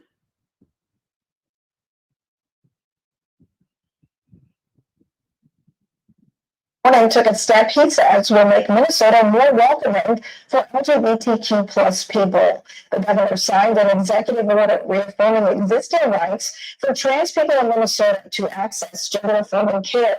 The state will refuse requests to extradite people to other states where such care is banned or restricted. The legislature is also considering a bill to take this a step further to protect. I'm just letting y'all know what agenda gonna be pushed if these people get in. What agenda gonna be pushed? You talking about stuff for black, she let you know she can't do nothing for black people.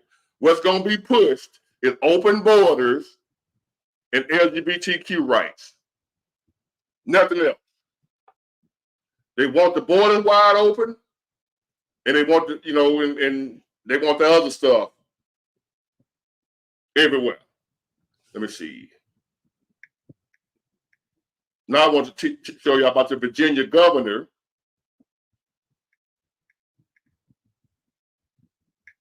who believes in the abortion after the child has been born.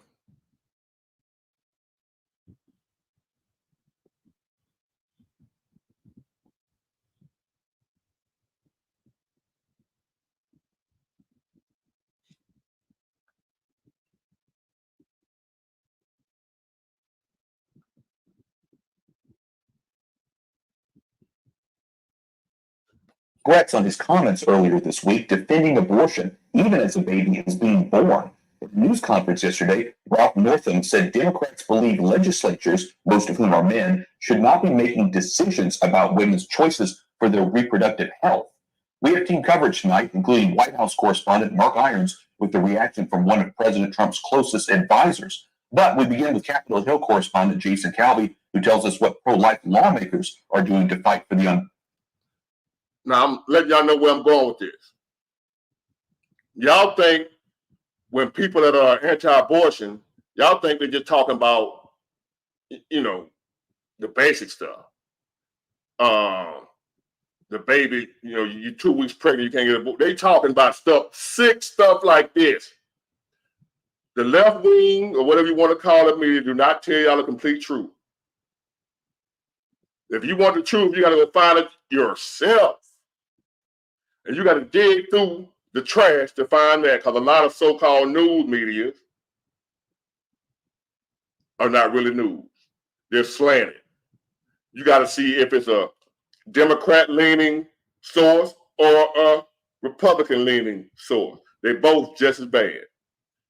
But this is the type of abortion that these folks, the Democrats, are for.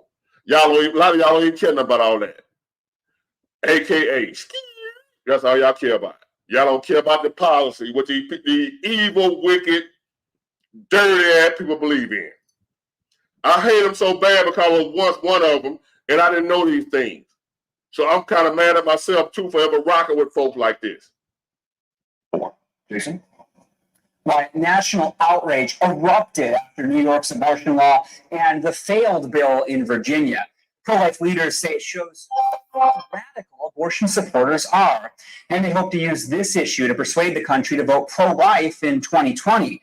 Senator Ben Sasse of Nebraska wants action now. This is infanticide that we're talking about.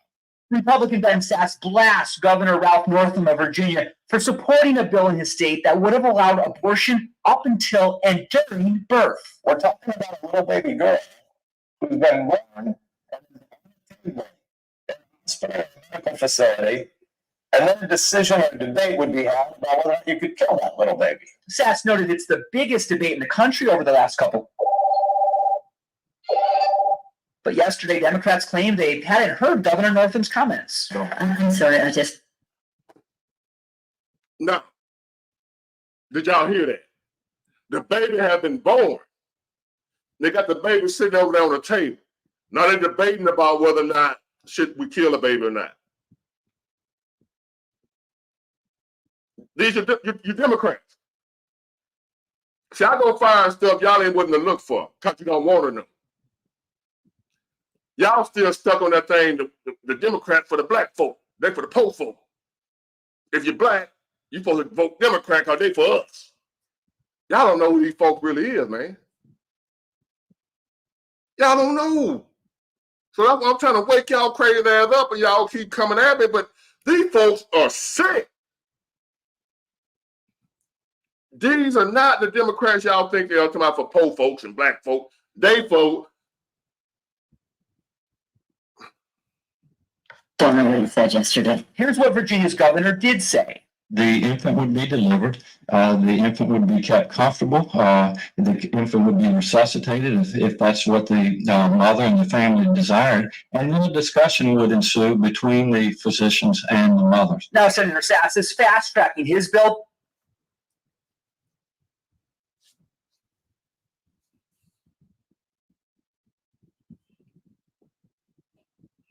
Y'all didn't hear that, right? You Kamala Harris supporters. Where y'all at? Let me drop this thing in the link again. Where y'all at, Kamala Harris people? Where y'all at? The first black such and such. Low down dirty. Where y'all at? Let me drop the link so y'all can come in here and tell me how much of a sellout I am, because I'm against these folks. Come in here and call me a sellout and tell me I'm an Uncle Tom because I'm against these folks. These kind of people here. I'm giving you information that you don't want to look for you. I'm going to put it in your face. I ain't just talking and running my mouth. That's a Democrat right there. The baby, let me, hold on. The infant would be resuscitated if that's what the mother and the infant would be delivered.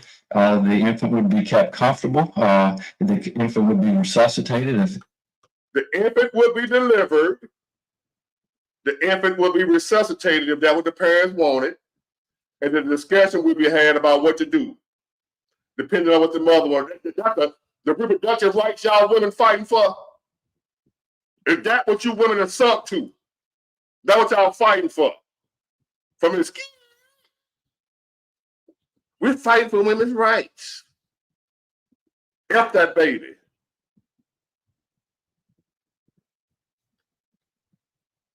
I don't fuck with y'all. You either stupid or sick.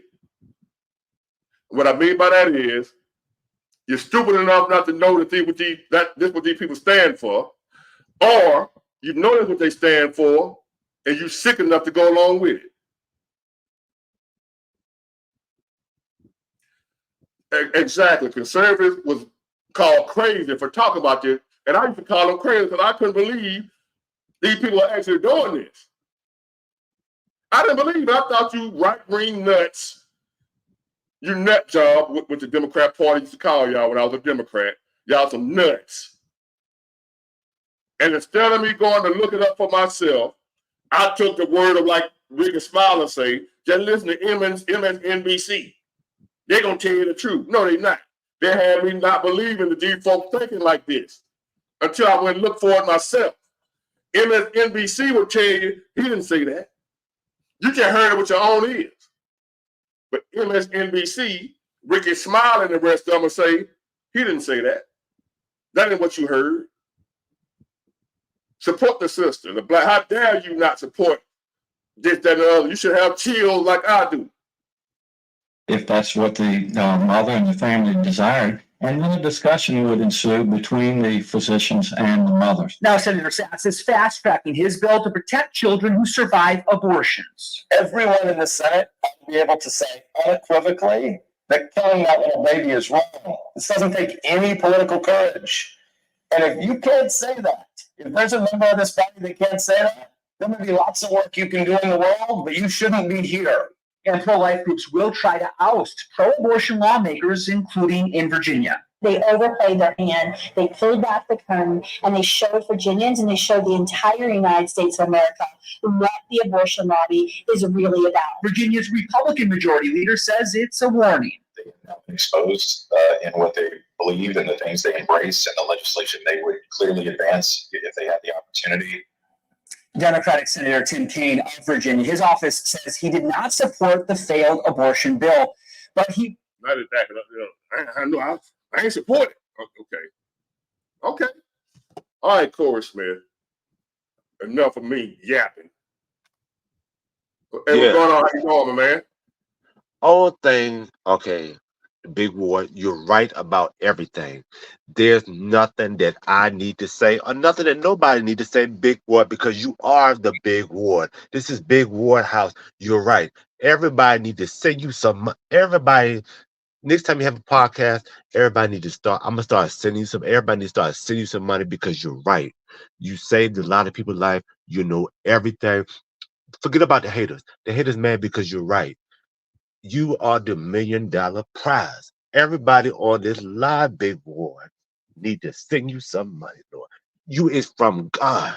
That's the only thing I'm gonna say. It's nothing I can say. You is it. You is number one. You is it. Nothing that I need to say. A lot of people not gonna tell you. I see repeating numbers and everything, and I went through a lot. Only thing I do know is you is it. You is the one. You is it. God got his hands on you. I'm not calling you to tell you about no baby mama problems or what's going on. All of them calling you to give you your award to tell you that you is it. I'm God's child too. I know that I have a little it factor too, but you is it. You is the one, Big Boy, and you keep pushing, you keep pushing, you keep pushing, you keep pushing. You're gonna accomplish your goals, Big Boy. I'm looking at your channel right now. You have 60,000 subscribers, and when I was first watching you, you had about 300 or 400. And I will always be here with you, Big Ward, on your side and support you through no matter what you do, Big Ward, all the time, Big Ward. And I did like how you covered the political debate. And I think next you're gonna cover the football.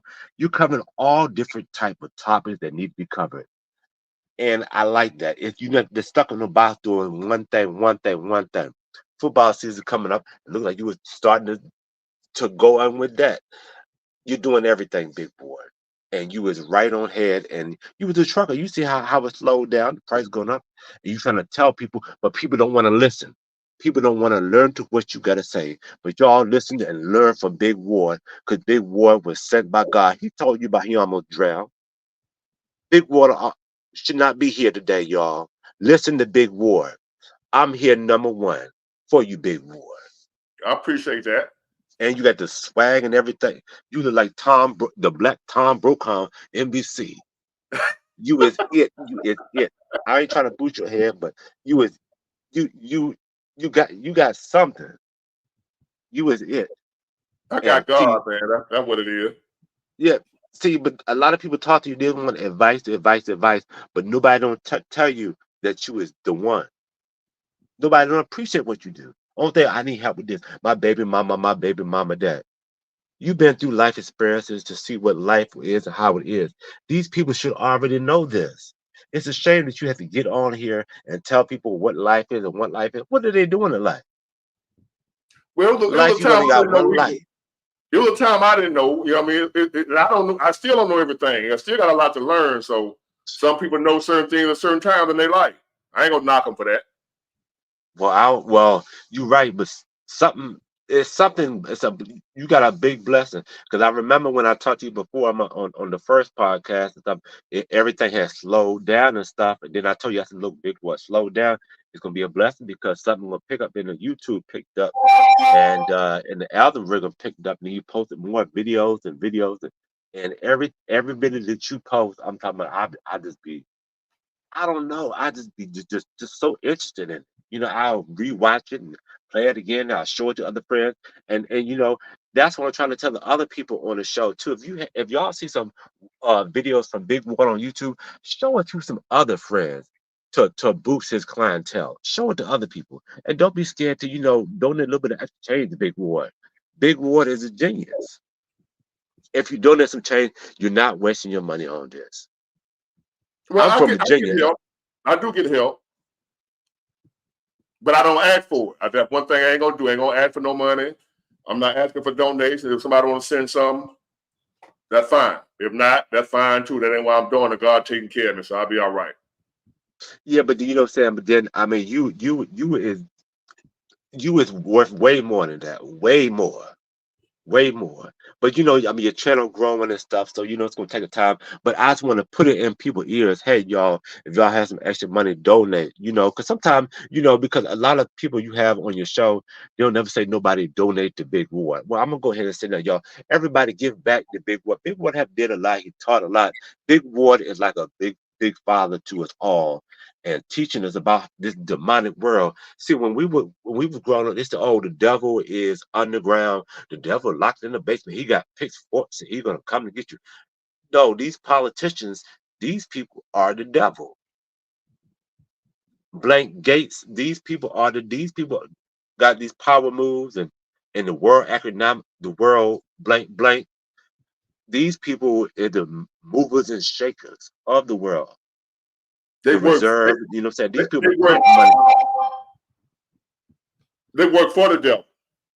These people, what I'm saying, all the time. What I'm saying. When I was growing up, when I was going to say, oh, it was Indians in America.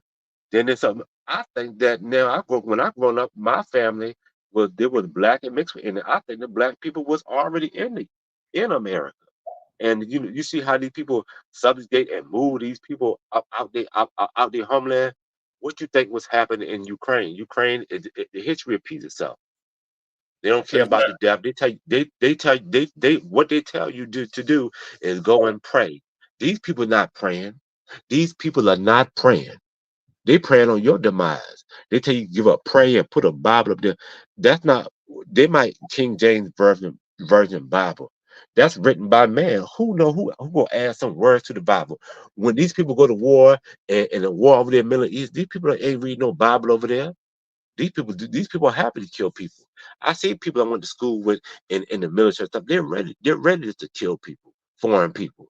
So everything is all messed up. When these people read somebody go to war and save your country, let the country drown. Let it drown, let it go. Because God got us. I don't know, he got us, but I know he got you, and I know he got me. They're trying to put it in your mind, in people's mind, y'all save this country. Who? It all started when the Englands came over here back in 1600, trying to subjugate and take away the native population, and they're trying to force the religion on the slave. Why at the time they tried to force the religion on the slaves, but then they also was reading the same religion. Do that make any sense? Look up Not the at all. Papa Bull. Look up the Papa Bull. Look up that, and it will tell you why the people from England came over here to the United States. Christopher Columbus did not discover the United States. It was people already here. It was the Indians, or it might have been blacks. It was people already here. If you win the war, you can rewrite history the way that you want to rewrite it. That's the only thing I'm saying. If you win the war, you can rewrite history the way that you want to rewrite it. Now you By said the some grace facts of then. God, Jesus. You said some In the facts then. name of Jesus. And see, people are so scared now to say Jesus. I'm going to say it. Jesus has set me free. I'm going to go ahead and say it one more time. Jesus. People are so scared to say the word Jesus. Say Jesus, big boy. I say Jesus all the time now. I ain't sure, My I glory don't be know to you know God, Jesus. Holy Lord. Well, I Jesus. appreciate your support, man, and I ask I'm you to here with you, boy. continue to watch, man. I appreciate you. All right. I got My you, man. big boy. Okay, All thank right. you. All right. Thanks.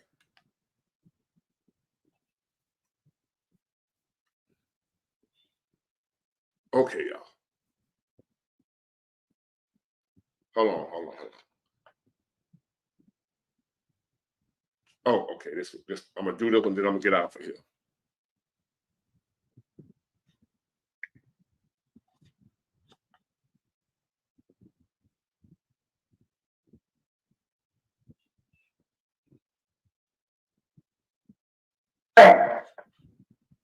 Liberals who have pulled divide France. White liberals who have been eager to point out what the men in the South have been doing there, while they themselves here in the North are doing the same thing. They have been making a great point to blame them to what is happening here in the North. And now this rise of America's 20 million blacks, you can easily see that this here in the North even more cruel and vicious than the white wolf in the South. The southern wolves always let you know where you stand. But these northern pose as white liberals. They pose as your friends, pose as your benefactors, pose as your employers. They pose as your landlord. They pose as the neighborhood merchant. They pose as your lawyers trying to help. They infiltrate all your organizations.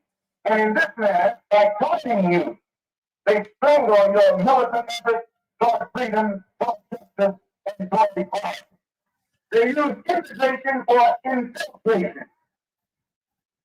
South America, here in the North as well as the South, masses of black people are demonstrating against the oppression and exploitation of the white man. Our people have lost all fear of the white man.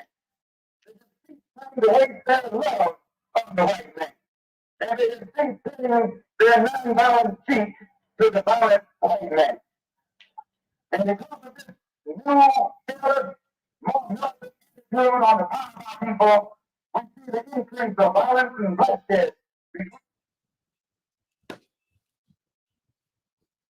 Somehow, we have been convinced, including myself, I'm guilty. Yeah, that was a bad recording there, Samuel, my bad. But basically, he was speaking about the liberal, the white liberal, which they started off with white. Both parties was white, Democrat and Republican. We weren't welcoming either one of them. But overall, in the beginning, the Republican Party was more for black people than the Democrat. The Democrat didn't have nothing to do with black people until we got the right to vote, and then they used us to get them elected. That's the only we only was used when we got the right to vote. But before we had the right to vote, Democrats didn't rock with us. Democrats didn't support us. The Republicans did. Yeah, I'm tired, Danielle. I'm finna check out of here. I just want y'all to hear some of this, what you call word salad. I want y'all to hear this brilliant woman that y'all say how smart she is. Let me see if I can get a good one.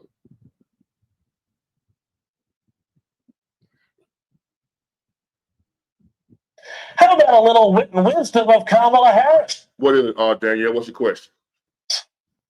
It's especially true when it comes to the climate crisis, which is why we will work together and continue to work together to address these issues, to tackle these challenges, and to work together as we continue to work operating from the new norms, rules, and agreements that we will convene to work together on to galvanize global action. With that, I thank you all. This is a matter of urgent priority for all of us, and I know we will work on this together. Does anybody know what she was saying there? God, can we have some dressing with that word? Lorna, you want to be Lorna Richardson? That's what you're talking about, Danielle. If she want to do it, be a moderator, because our girl Osland is going to be changing work schedules and she won't be here with us pretty soon. I hate that.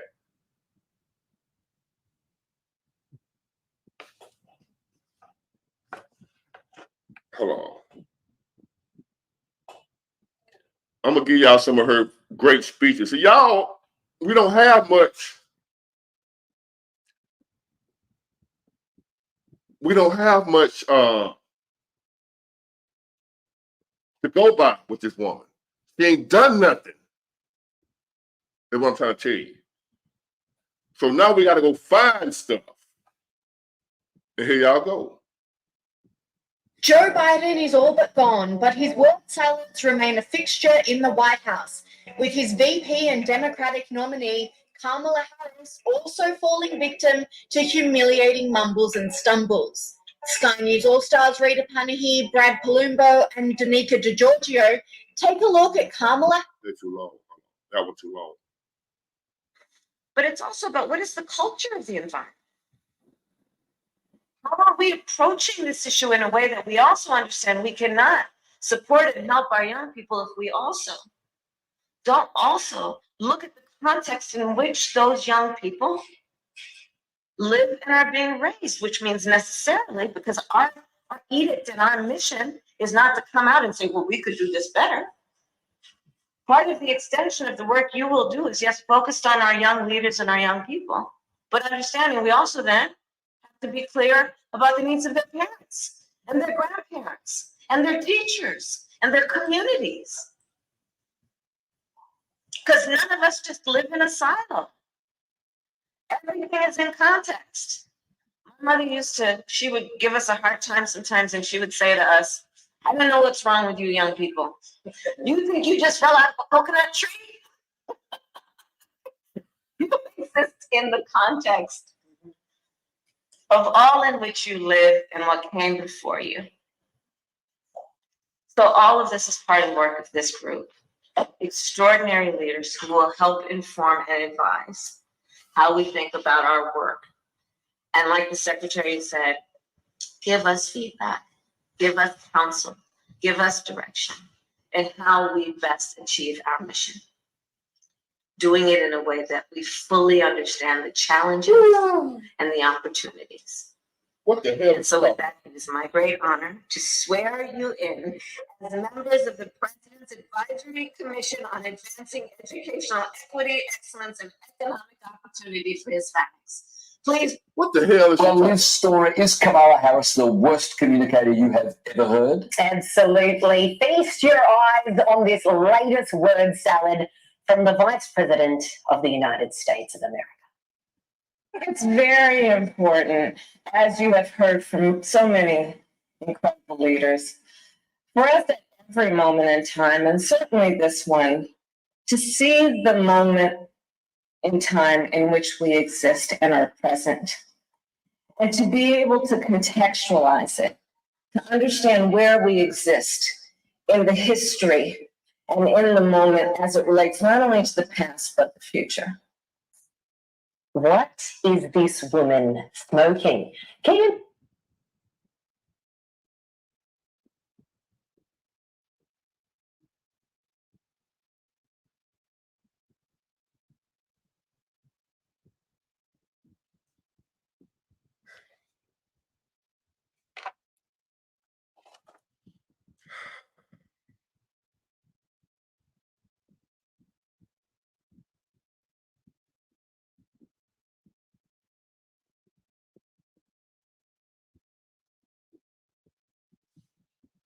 Can be and be unburdened by what has been.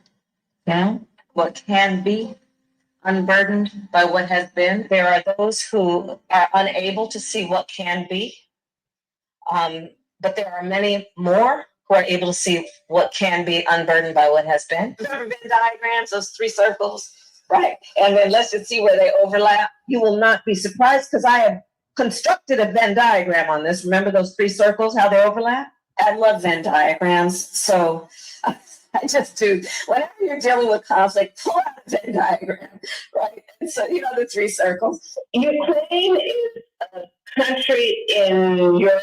It exists next to another country called Russia. Russia is a bigger country. Russia is a powerful country. Russia decided to invade a smaller country called Ukraine. So basically, that's wrong.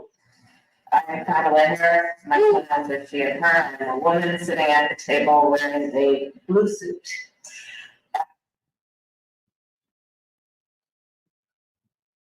One more.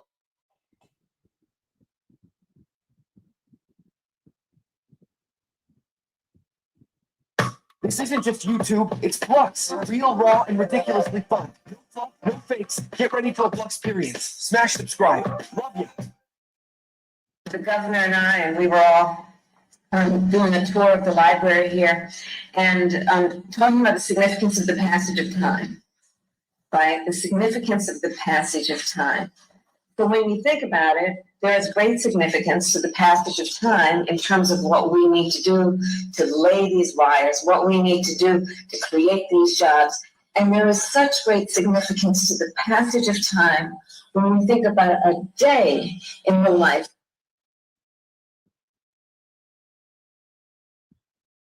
This who y'all want to be president of the United States.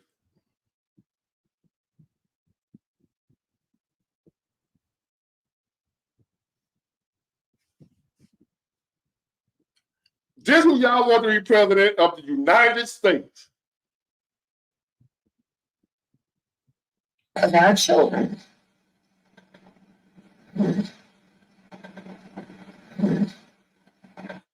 know, what can be unburdened by what has been. What can be unburdened by what has been. What can be unburdened by what has been. What can be.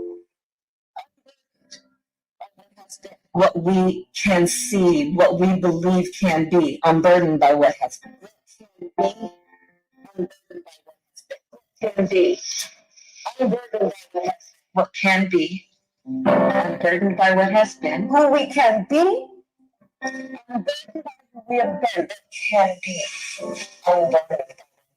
Where we can be, unburdened by where we have been, and unburdened by where we are right now. What can be unburdened by what has been. What can be unburdened by what has been. What can be unburdened by what has been. What could be unburdened by what had been. What can be unburdened by what has been. What can be unburdened by what has been. What can be unburdened by what has been. What can be unburdened by what has been. What can be unburdened by what has been. Believing in what can be.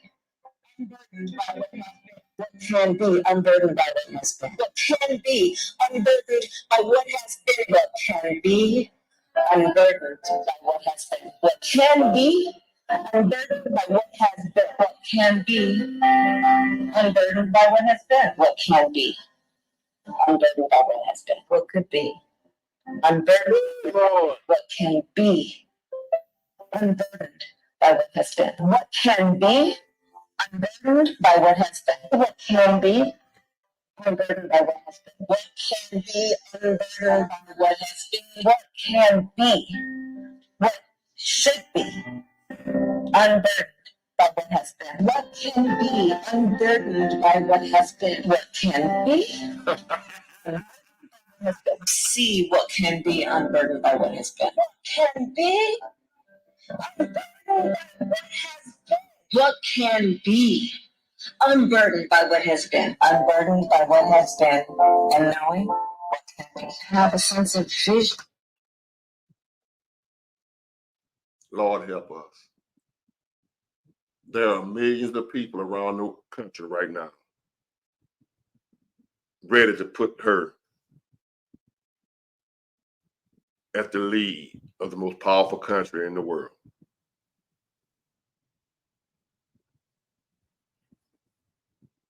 What can be unburdened by what has been.